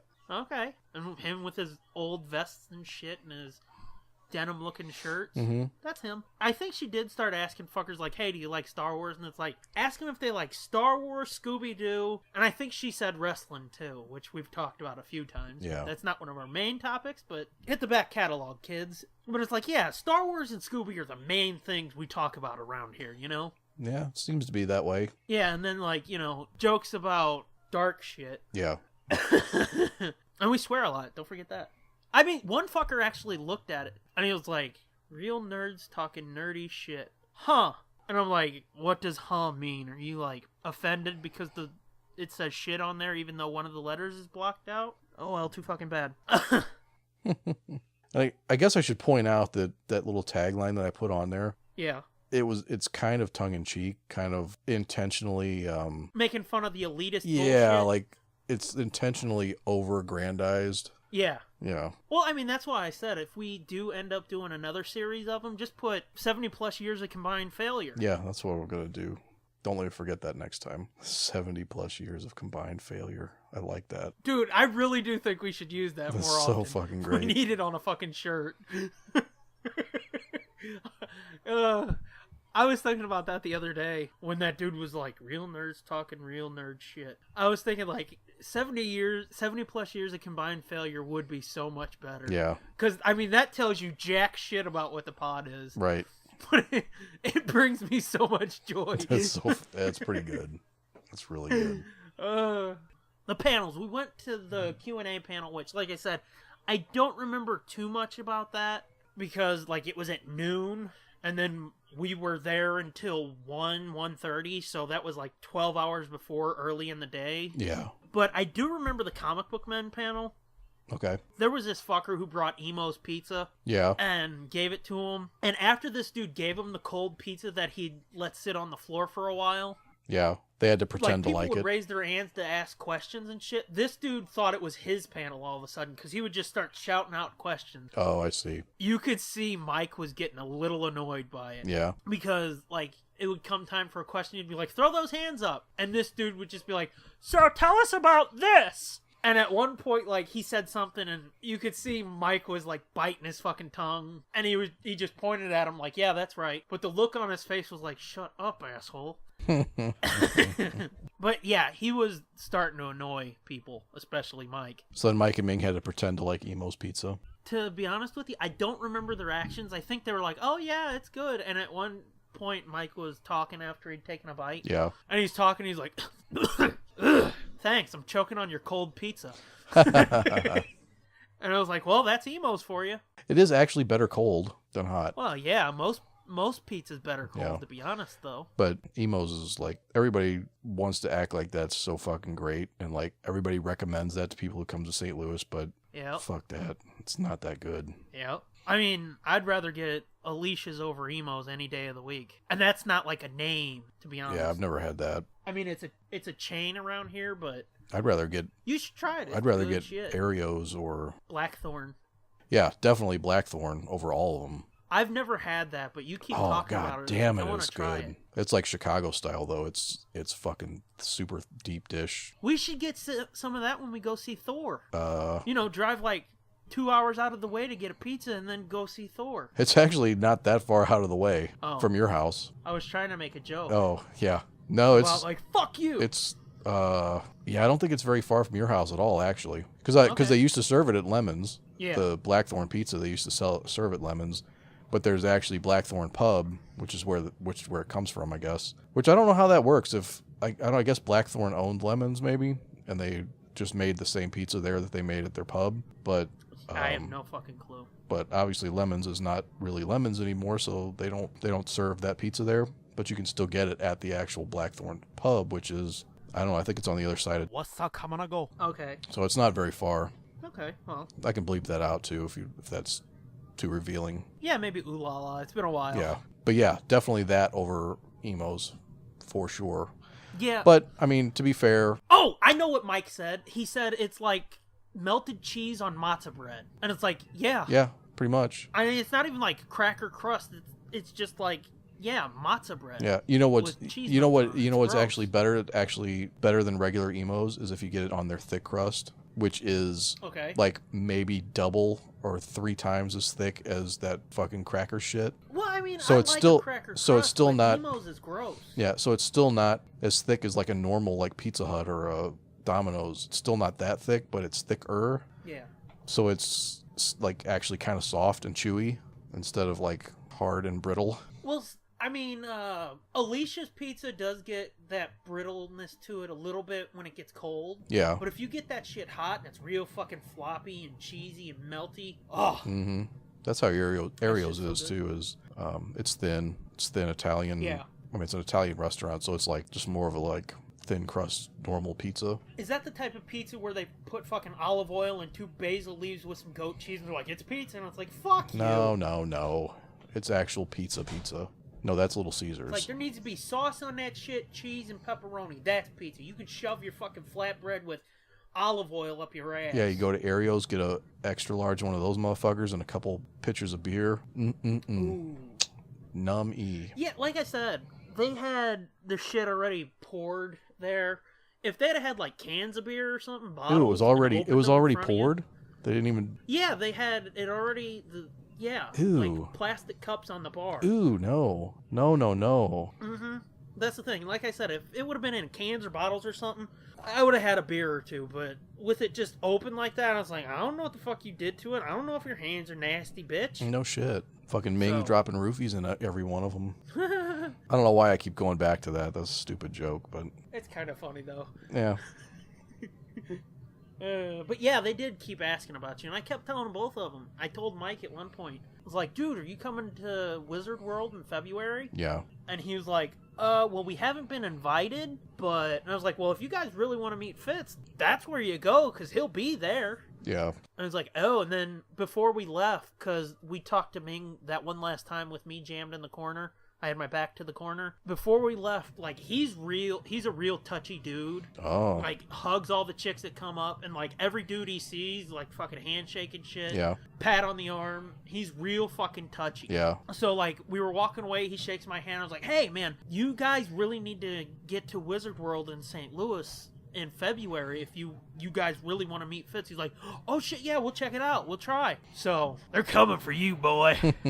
Yeah, I felt bad not going. Like, it's just, I don't know. A lot of shit going on. Yeah, I mean, there's a lot of shit going on, and like I said, tickets were a little pricey for what it was, and I don't really have it at the moment. You know, we just went to Chicago. The family just went on vacation, and then this came up, and it was like, oh, fuck. Well, and I mean, guess like, you knew about it earlier, but at the, like you said, Chicago, well, I mean, fuck that. St. Louis, Chicago, you went on family vacation. Yeah. That shit adds up. Yeah. So I was kind of like, I'll just, hopefully they'll come to, that's what I want, is for them to be invited to Wizard World or something, or even, you know, like a Wizard World or something, either here or in Chicago, or, you know, because I'm already going to those with 100% certainty. I'm already going to those, no matter who's going to be there. Yeah. So that would be the best, but... Like I told you earlier, I wish they would all come. That would be the ultimate thing. Would be if they all came, but that's never going to happen. So I mean, they did say that Bry almost came. Yeah, but he just didn't for whatever reason. Yeah, which I really want to tell the joke that got cut. Oh, I know that was really good, but probably shouldn't. Yeah, no, probably shouldn't since that's like he told it in the panel, I assume? Yeah. Yeah. So, yeah, don't spoil it. He told it in the panel that wasn't recorded. Oh, okay. Yeah, so... If it was the one that was recorded, I would, like, preface it and be like, and here's the joke, but... Yeah. Just describe it to you. After Mike told the joke, the whole room was laughing. Some people were like, ooh. Yeah. But... It's definitely an ooh. I was laughing because, I mean... A joke's a joke to me. Yeah. I'm not one of these modern day pussholes where it's like, ooh, you can't say that. It's like, it's fucking hilarious. It's fucked up, but That's what I mean. It's funny, but it's that ooh shit kind of funny. Ming said after Mike told the joke, he goes, well, you see, it was cut because AMC didn't want the Asian Defamation League after him twice, you know, because Glenn just died on Walking Dead. Oh. Oh, shit. They were talking about, somebody asked a question about, like, the interactions between all the guys. Yeah. And they said, well, I mean, he can be cruel and shit. Like, he'll make you cry within 2 minutes of meeting him. Yeah. Or, you know, if at all you meet him. Right. He goes, but, like, we understand it's ball breaking. He goes, but he gives it to Ming extra hard. And Ming's like, yeah, I think it's because I'm younger. And Mike goes, like, he'll just out of the blue be like, hey, Ming, how you doing? Ming will be like, oh, I'm good. And he'll be like, how's your wife and my kids? And he says Ming will just be like, oh. Yeah. I would imagine after a while of that, it's just like, oh, fuck. Yeah. You just, like, sigh and it's like, yeah, well, you got me. Good one. Good one. Oh, yeah. But the way he just whipped it off like that, it was like, that's fucking amazing. Because he's setting him up for, like, I care about you, buddy. And then he's like, how's your wife and my kids? Right. It's perfect. Yeah, he's fucking cold-blooded. Yeah. They kept talking about, like, how he goes for the jugular. He don't care who you are. Yeah. And Mike said, I think in the first panel, hanging out with Johnson is, like, the best therapy session ever. Because within minutes, he can find your deepest, darkest flaw, your worst weakness, and he will fucking exploit it and hammer it until you're okay with it. Right. And I was like, well, I never thought about that. And he's like, it's cathartic as hell. Yeah.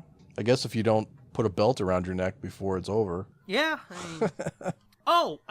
real quick, I did want to mention, because we learned this from Mike at the con. Monty Hall died. Oh, yeah. I forgot. Yeah, I saw that last night. Which there's a funny story about that, too, because apparently they saw it as it broke. Yeah. And Mike was like, oh, and we were just standing there, because there was these fuckers, somebody had a video camera, and there was a dude dressed as Spider-Man, a dude dressed as Nightwing, and then some, like, bad guys. Yeah. And they're doing flips and shit, and whipping out swords, and somebody's filming it, apparently, for their YouTube channel or something, so we're just sitting there fucking watching, and somebody's going through their phone, and it's like, oh, no, and it's like, what? We all looked over, and Mike goes, Monty Hall died, and Ming goes, he's still alive? And we all just kind of looked at Ming like, and Mike goes, well, not anymore. And Ming's like, oh, yeah, well, I didn't know he was still alive, though. No shit. He was like 96. Yeah. I wouldn't have thought he was alive either. Fuck, yeah, old well, as I mean, he still showed up every once in a while on Let's Make a Deal, you know, that's hosted by Wayne Brady. Oh, did he? Yeah, and I think he was an EP or something on it, and he was backstage every once in a while. Huh. So, I knew he was still alive, but yeah. He's like... That was funny, though. Have you recently watched the old Let's Make a Deal? Fuck no, I don't think I've not recently watched it. Oh, you never watched it? I mean, I've seen it for a couple seconds at a time. I don't think I've ever actually watched a whole episode of it. It's on that channel with the old game shows, Buzzer. Yeah, that show was just never my bag. It's not good, the old one. No, I don't imagine it was. Like, the version with Wayne Brady is so much better, and I think it's partially... But as we've talked about before, back then, it didn't matter whether it was good or not. No, it's... It's on TV. Exactly, so shut the fuck up and watch it. Right. It's basically how it was back then. Pretty much. Like, I don't like this show, then go outside! Check it out, here's this shit sandwich. You can either eat this or starve. Uh-huh, yeah. Well, I guess I'm going to eat this fucking recycled corn. I was going to say, ew, there's corn in it. Mm-hmm. But yeah, that's basically how it was back then. It's like, I don't like this show. Then go outside, you little bastard. Guys, let's go outside and throw rocks at cars. Right. Or at each other. Ooh, that sounds fun. Mm-hmm. Let's fucking shoot BB guns at each other. Yeah. Oof. Yeah, I had a few kids in the neighborhood who would be like, let's shoot each other with BB guns. And it's like, I'm going in. Yeah. What are you, fucking... retarded? Mm. I would like to go paintballing sometime, though. Yeah, I think that would be fun, but I'm afraid of getting hit. I don't want it to hurt. I mean, that's my thing, too. It's like, I don't like getting hurt. Yeah. And don't say who does, because there's stupid people out there who's like, oh, my arm broke. This is awesome. I don't like getting hurt. Like Jim goes all the time. Him and his friend go. They've gone a bunch of times. His friend goes all the time. Yeah. And Jim's gone with them. I think they've taken their kids before, too. Ow. I think that was Henry's birthday party last year or the year before. They had it at a paintball place. We didn't go. Well, yeah. We didn't go. I gathered that by saying, yeah, I kind of would, too. Yeah. Yeah, it does. It seems kind of fun, but at the same time, like I said, I don't like getting hurt. Because if you punched me, I might cry. Well, I mean, I don't think I would react that poorly, but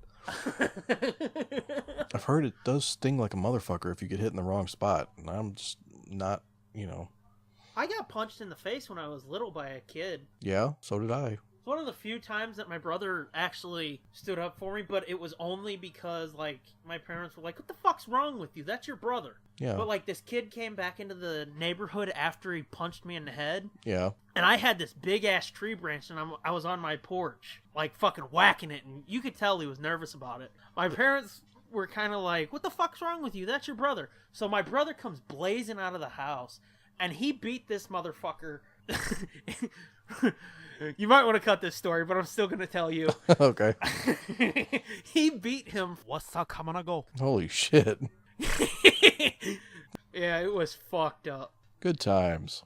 Let's see, what else? I've got 2 other stories listed. And I mean, there's a whole lot more. Like, after we went back in and we were looking through the vendors, or looking at the vendors and shit, they went outside, I think, to go to the car for something. I don't remember what. Oh, how could I fucking forget this? When they first saw Ming, yeah, Ming recognized them right away, and Andrea wore these red heels. If you go to her Twitter right now, you can see a full body picture of her with the red heels on. Yeah, I saw it earlier. Ming looks at her and he's like, hey! And he looks at her, nice shoes! Like, within seconds. And I looked at him and I did. I never met the dude before. I never talked to him, but I was like, dude, what the hell? Because it was just like, that's creepy. It was just, he said it in my diarrhea of the mouth, no brain mouth filter. It's just like, dude, what the hell? But like I said, he's a good dude. He's just got some quirks. Well, don't we all? Yeah. But anyway, I think that's what it was. They went outside for her to change her shoes or something, but I was looking and I spotted a something that I've always been looking for. A Star Wars Hawaiian shirt. Oh, yeah. And it was handmade too, and they made it so that like the pattern matches the whole way over, kind of like they do with, I think, what's the company, Tommy Bahama. Okay. Hawaiian shirts where like they actually pay attention and make sure the pattern matches the whole way through.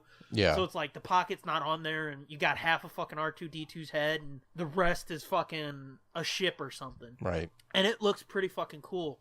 I spotted that, and Angie ended up getting that for me, so that's what I got instead of a book, because of this dumb fucking bitch who's like, they only closed at 3. He stopped the series at 3. I was like, you're fucking dumb! So I ended up getting something that I've been wanting for quite a few years now, a Star Wars Hawaiian shirt. Score. Yeah, it's badass. Let's see what else. As we were leaving to head over to the after party in the hotel, we had talked to Mike and Ming for a second, and they were like, hey, it was cool seeing you guys. We're going to see you at the after party. I was like, yeah, maybe. So we started walking, and as we're walking, we're kind of bullshitting, and then you hear Ming from the back goes, hey, ass patch! And we all started smiling and shit, and I looked at Angie and went, he's talking to you, because she's got the 4-color demons patch sewed on the, I don't know which side, ass end of her jeans. Yeah. And he just yells out, hey, ass patch, to her. Nice. It was fucking hilarious. And it was like, well, we know somebody's fucking checking out your ass. No shit. So apparently Ming's into like fucking feet and asses. The 2 things I hate. fucking weird motherfucker he is. Oh God, I hope they don't listen to this episode. They won't. I know they won't. But hey, they might. They seem like really cool dudes. If they come back into town, we've got to try to record with them. Even if they're like, oh yeah, we'll do it. They never do it. We've got to try, dude. Okay. Because it would be fun as shit. I guarantee you. Yeah, that's cool. The last thing I've got on my list to talk about, which like I said, I'm sure there's more stories, so when Angie and Andrea hear this, remind me and I'll fucking tell those stories too. We're at the after party and like we'd made a couple circuits of the floor and shit. And like I said, there's fucking booze everywhere. I think Ming even said the only place he's seen more free booze may have been at Dragon Con, but if not, like this is the place he's seen the most free booze ever. Yeah. Oh, no wonder he says he loves it here then. Yeah, no shit.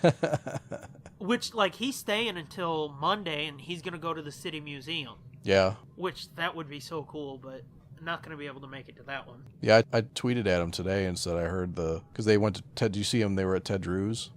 I did, yeah. I read that. It was pretty funny. I don't know. Angie and Andrea missed them there by, like, 5 minutes. No shit. Yeah.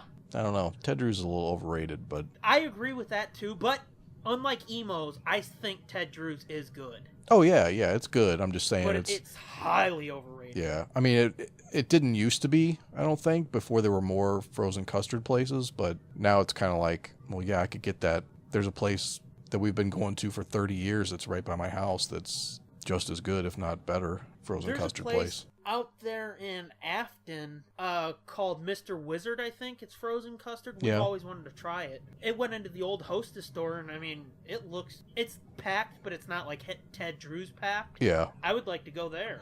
Yeah, but I tweeted to him and was like, if you're going to City Museum tomorrow, I told him he should hit up, I mean, it's not super close, but as long as he's over there exploring that part of the city, then he ought to shoot over to Dogtown and go to Seamus, get a burger, a beer. Then he could shoot up Manchester and go to Urban Chestnut.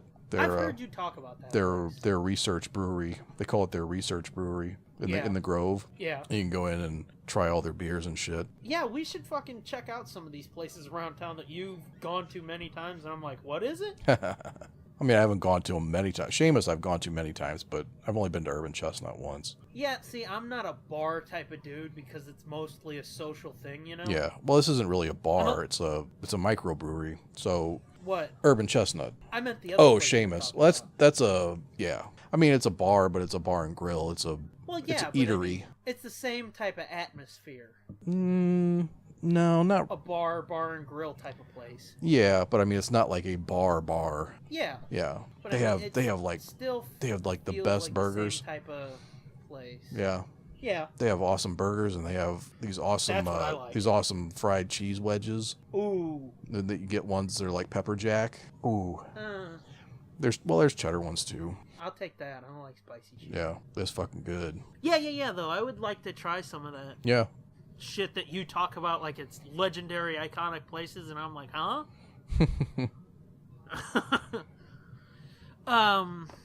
Let's see. Oh, this was one of the last stories of the night, though, because like I said, we had made a couple circuits of the after party, and like I said, the fucking orgy and the courtyard was jam packed with fuckers too. Yeah. So it's like not just the hallway with assholes screaming the '90s X-Men theme.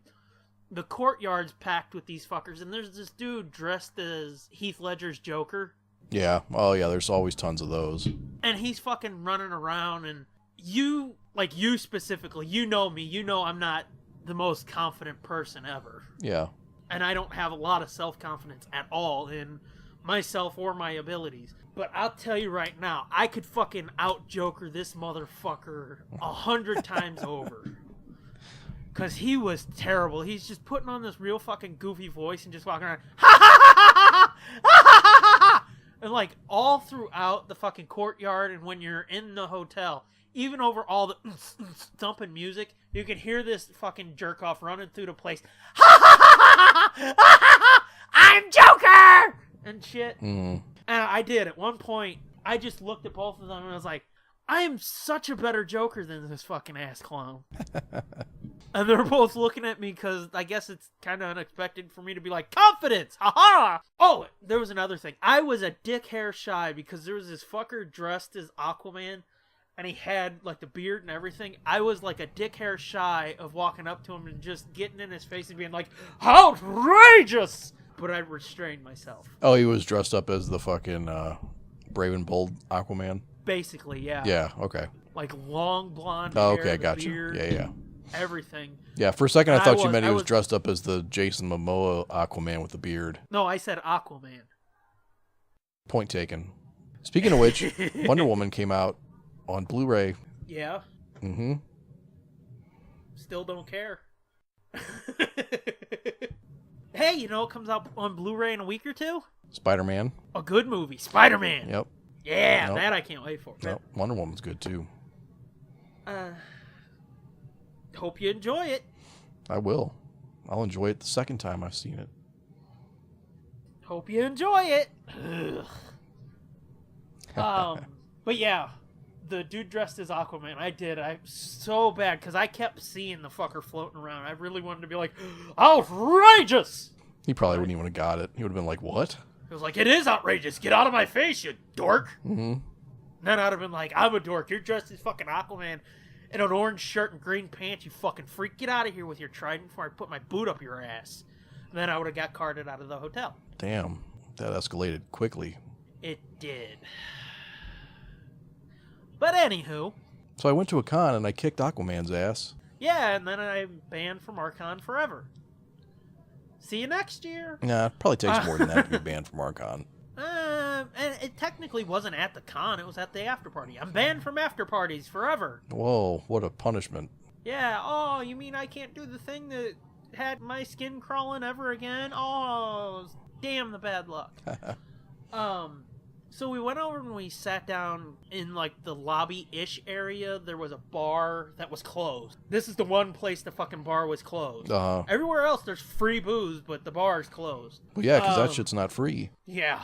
But I mean, there was people over there still buying drinks, and then they just cut them off and shut it down. And it's like, why? And you see these fuckers walking around with fucking big-ass bottles of booze and shit. Yeah. Like, there was a dude in a leather duster walking around with a big-ass fucking bottle in his pocket. I mean, it looked like a bottle of tequila or something. Like, whatever comes in one of those big, fat, square bottles. That's what it was. Oh, could be anything. Yeah, I know, but I was guessing it was like tequila. They all come in big, fat, square bottles now. Well, some of them are like long, cylindrical bottles, tall. This was short, fat. Wow, I'm describing myself.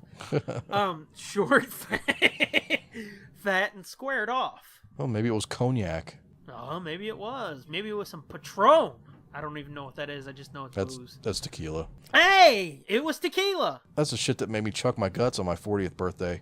I'm positive of it. Okay, yeah. I was drinking. Awesome. I drank like half a bottle of Gentleman Jack all night long, and then my friend demanded we do a shot on the way out the door, and he bought a shot of Patron, and we both did a shot out of a plastic cup, and then that was the end. Yeah, that what made you hork up your guts? Yep, that was the final nail in the coffin. Don't mix alcohols. R2D2 cake all over? Yep. Awesome.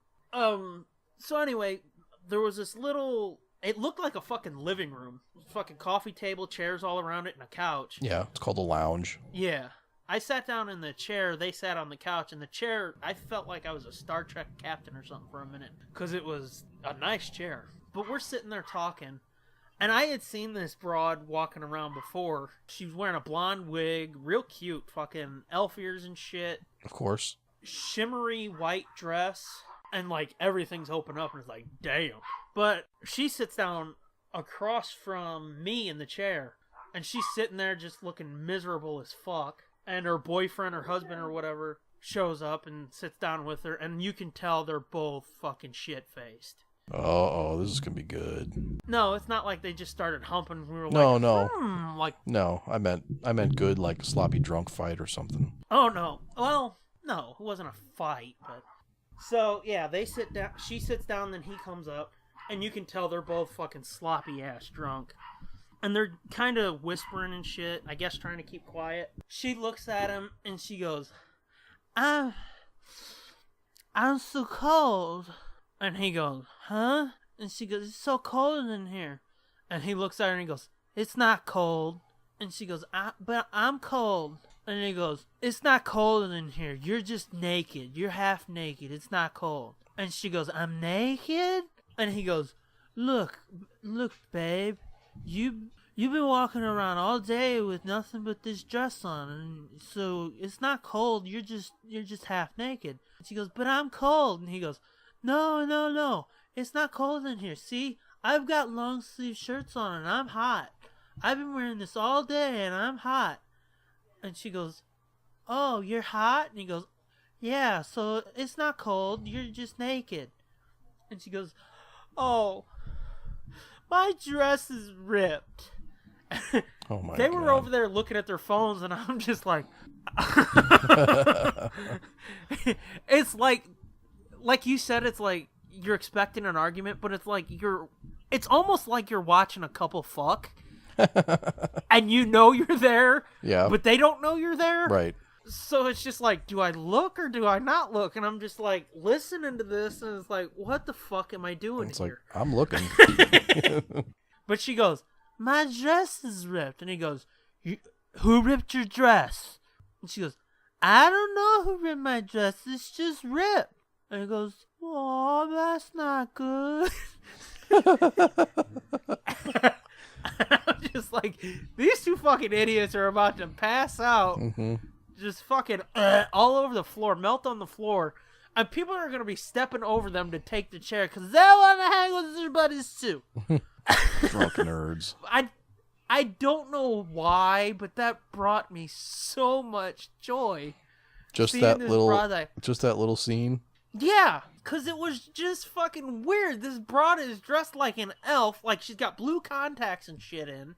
Oh, shit. Like, you could see the rim of the contacts, not like, oh, she had nice blue eyes or something. You could see the rim of the contacts. So, it's like, she's drunk off her ass. She's got contacts in, which, if she's drunk, you know those are fucking annoying her, but she doesn't know why. Right. Well, she my thinks her eyes are are about to explode. Yeah. Why are my eyes so dry? And there's this fucker walking around with this baby alien. Okay. It's like, this is going on. There's a baby alien doll over there, and he's walking around to people, look at my baby, and they're fucking touching the head of it, and it's like, these are my people. Uh-huh. Exactly. Exactly. It's like, I feel this is so fucked up, but I feel totally normal. Of course there's a drunk elf sitting across from me and a baby alien. I never thought me, with all my weird fucking quirks, my growling at fucking assholes in a movie theater, and all that shit, growling in some old lady's face at a fucking casino. Yeah. I never thought I would walk into a place and be like, wow, these people are weird. I mean, I walk into plenty of places and it's like, wow, these people are fucking stupid, or wow, these people are assholes. Mm-hmm. And it's not like judgmental weird, like, these people are fucking weird and we need to exterminate them all. It's like, these people are weird too, you know? Yeah. It was like a brief moment of clarity where it's like, again, these are my people. You know? It's like, I belong at a fucking convention. Yep. So to go back to what you were teasing me about before the con, yes, I would love to go to another one. Big, small, I don't care. That was fucking fun. Yep. As out of my comfort zone it was to be around all these fucking sweaty fuckheads, you know, squeezing into... There was a fucking little short fat dude wearing an Ewok costume. There was a Wicket walking around, and it was badass, dude. Uh-huh. And, like, there's furries everywhere. At the party, there's this dude in a wolf costume just pacing back and forth with a... Oh, was the 501st there? Was the Midwest Garrison there? Yes, they were. Yeah, I figured they would be. They got some fucking tight shit going on in there. They... During the first Mike and Ming panel, like, we're sitting there, they're talking, we're listening. Mike or Ming, one of them said something, and then just from the hallway you hear... Uh-huh. Oh, R2 like, builders? That's weird. Yeah. Yeah. And it's like, that was weird. They said something else, and from the hallway you hear... you know, the R2 fucking yelp. Yeah. And we all started laughing because it was perfectly timed. I don't think they did it on purpose, but it was perfectly timed. And they're like, bring that in here. Come in here with that. And then whoever was controlling it was like, oh shit, I interrupted the show, apparently. And they took off with it, and they're like, oh, R2 got scared. But yeah, it's just like all this weird fucking shit. But like I said, there's this dude dressed in a wolf costume, like a big furry, with like a container with the lid off, with a sign on the front. I don't know what it said, but it was like wolf cookies or something. And he's just walking around with a fucking container of cookies. And it's like, this is strange, but it's awesome, dude. Yeah. And it's like, I'm not going to eat the cookies. Because, again, I don't know if there's fucking weed in them, coke in them, fucking a rock of heroin that they're like, hey, it's fucking chocolate chip. Or whatever, but it's like, it's fucking amazing. Yeah, cons are the best. So I guess this whole 2 hours of this show is just me coming to the realization that, like, I've heard you talk about them for... Fuck, how long ago was it that you started Just Jump to the End? It's been like 4 or 5 years. Yeah, like 5 years maybe. So I came on, like, I started listening about a year after you guys started. So, yeah, it's been like 4 years of hearing you and Diddy Bow talk about fucking cons and shit. And, you know, seeing, even before that, like on G4, they would talk about Comic-Con, E3, all of this fucking amazing nerd shit. Hearing about New York Comic-Con, hearing the panels that they've recorded and released as SMOD episodes and shit. And it's like, oh, that's weird. That might be cool someday. But finally going, it's like, I understood it before, but now it's just like, I get it, you know? I get the call of it, the allure of it. I can't wait to fucking go again, you know? Yeah. I understand where you talk about, like, the post-con depression. Oh, yeah. Like, that hit hard last night when we got home at, like, 2 o'clock in the morning, and I was taking my shower. It's like, fuck, that was awesome. Sucks we're not going back tomorrow. Mm-hmm. Yep. Now imagine if you had to get up and go to work. Yeah. I mean, if, like, I felt today like I do and had to go to a job, it's like, fuck it, I quit. Because today, like, my allergies are kicking my ass again. Yeah. My legs from all the walking and standing. My neck hurts from fucking craning around looking at shit. And my back hurts, too. It's like, oh, fuck, that's hell. Yeah. But it's fun, man. Yeah, I know. So, yeah, it's been 2 hours of me just telling you all these stories to get to the point that I get it. Now you know. Welcome to the club. Let me ask you, based on is that the typical con fucking feeling, reaction, vibe? I think so, yeah. Now take that and magnify what you did yesterday by like 5, and that's like a Wizard World. Yeah.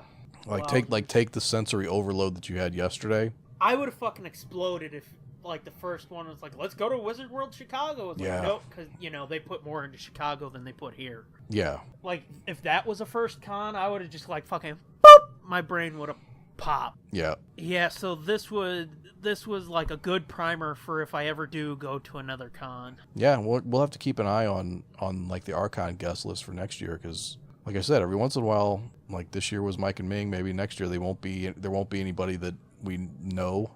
It won't be like a big name or anything, but maybe not. Maybe there will be somebody really cool. Well, Angie asked me, she goes, do you want to come back next year? And I'm like, well, motherfucker, we haven't even fucking finished this year yet. Right.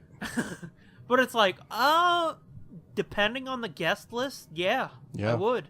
Yeah. I mean, but if it's all like, here's fucking Mitch Carlson with his fucking indie book that they've sold 2 copies of, and it's been out for 8 years, it's like, no, I don't care. Right. But if there's, like, actually somebody there that I would give a fuck enough to be like, fuck yeah, let's go. Right. Hell yeah, I'll be there with bells on. Like, if Billy or West or fucking Kevin J. Anderson, somebody on that level, is there again, fucking A. Yeah.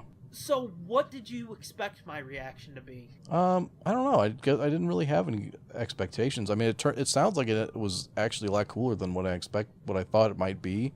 I mean, I thought it might be like a pretty quick, like, walk in, yep, seen it, bye, type of thing. If it wasn't for the panels, we probably would have been done by 1 o'clock. Yeah, but I mean, it added to it that you went to the after party. I think that really... Oh, yeah.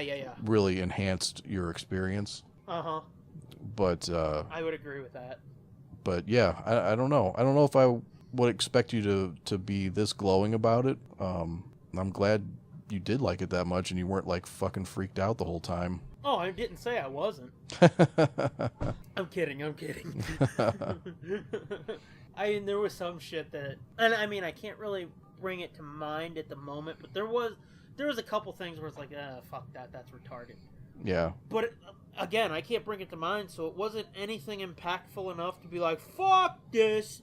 If you go to cons, you're retarded. You know? Yeah.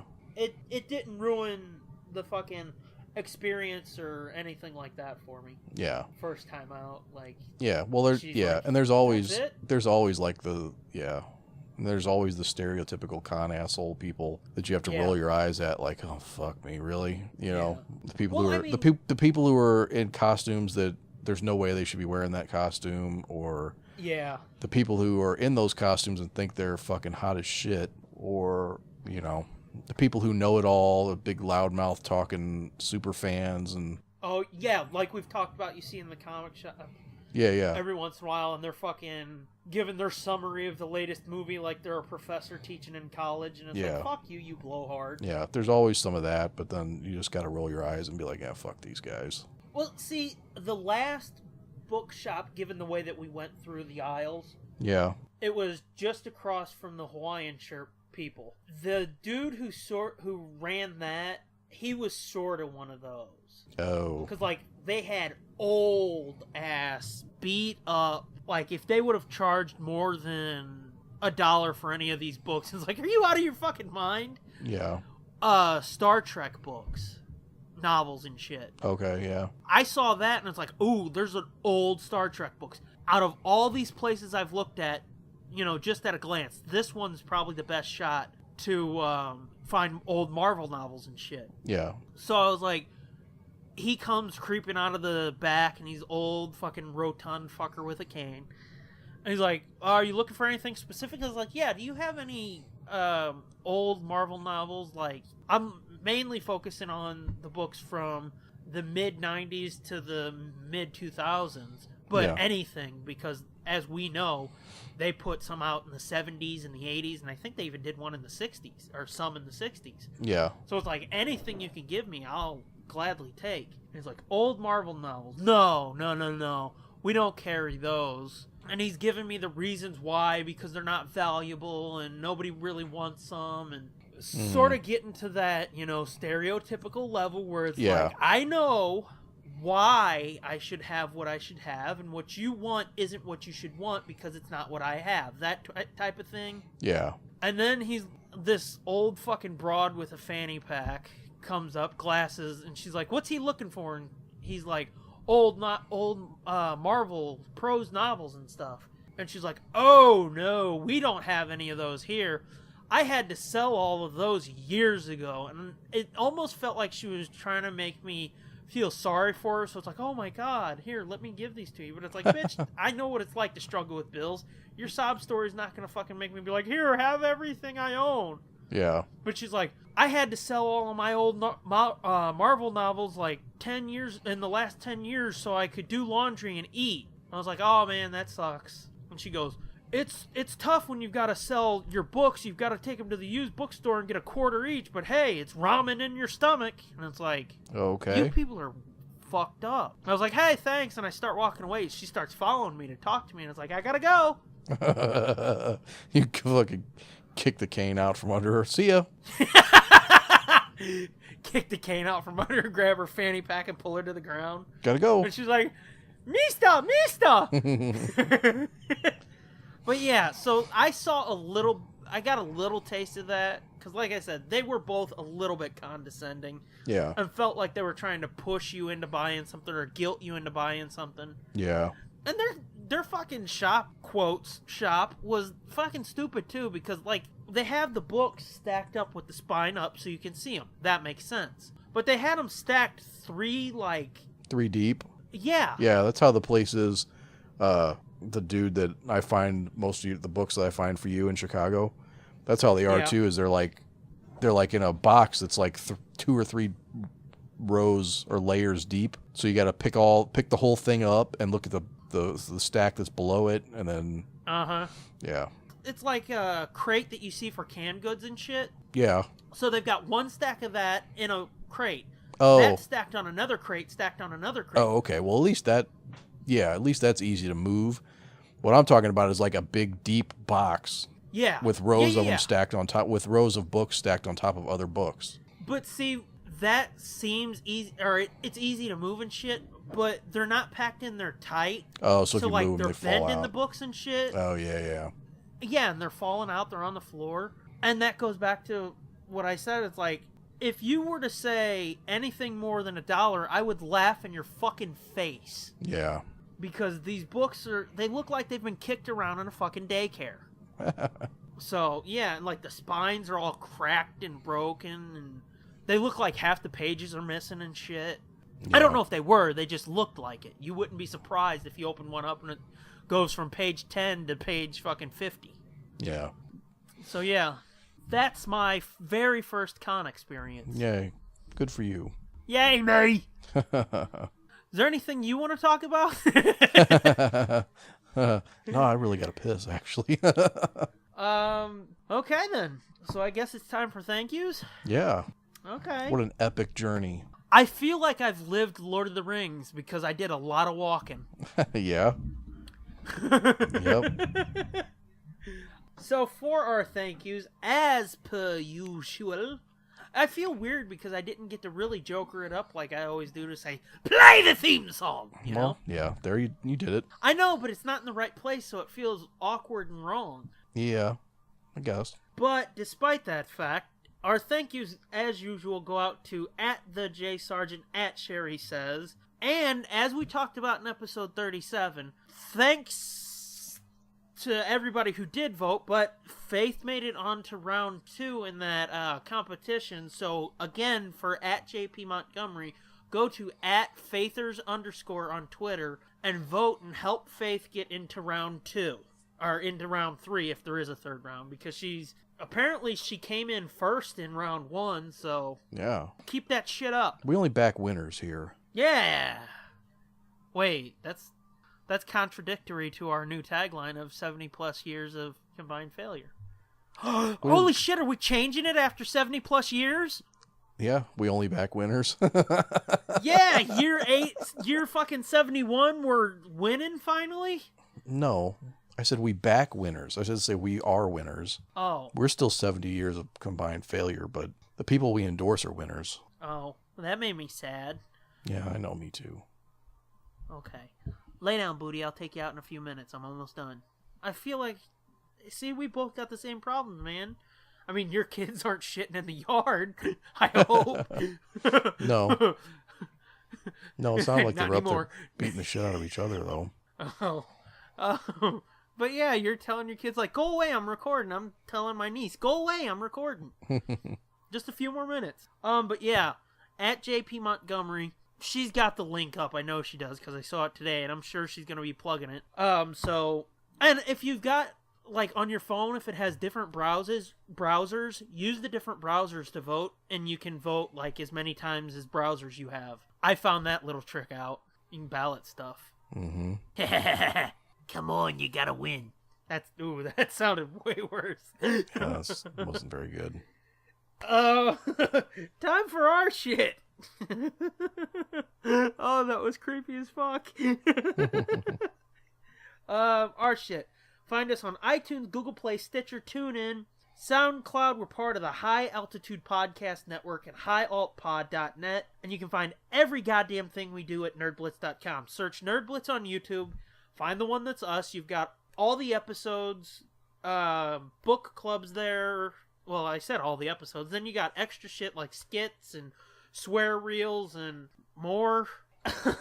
And then go to redbubble.com/people/nerdblitzpod/shop. Get some merch. We may have something new there soon. We got the main pod, commentaries, anywho, and more designs there, so check that shit out. Then go to tsdjproductions.bandcamp.com, buy the camping trip and the Nerd Blitz pilots, and we may have something new soon. I'm not doing that again. Yeah, don't do that again. There's gonna be new content there, so check it all out, gang. I'm at the Scooby Doom. You are at Fitzman73. Where were you this weekend? And together we're at Nerd Blitz Pod. Bye. Wait, did I say everything? I think so. Oh, I thought there was... Fine. Bye. Cut me off. Bye. Come back. Bye. Will you shut up and quit saying bye? Come back next time. Our sanity depends on it. My back teeth are floating. This has been a feature of JJ2E Media and TSDJA Productions.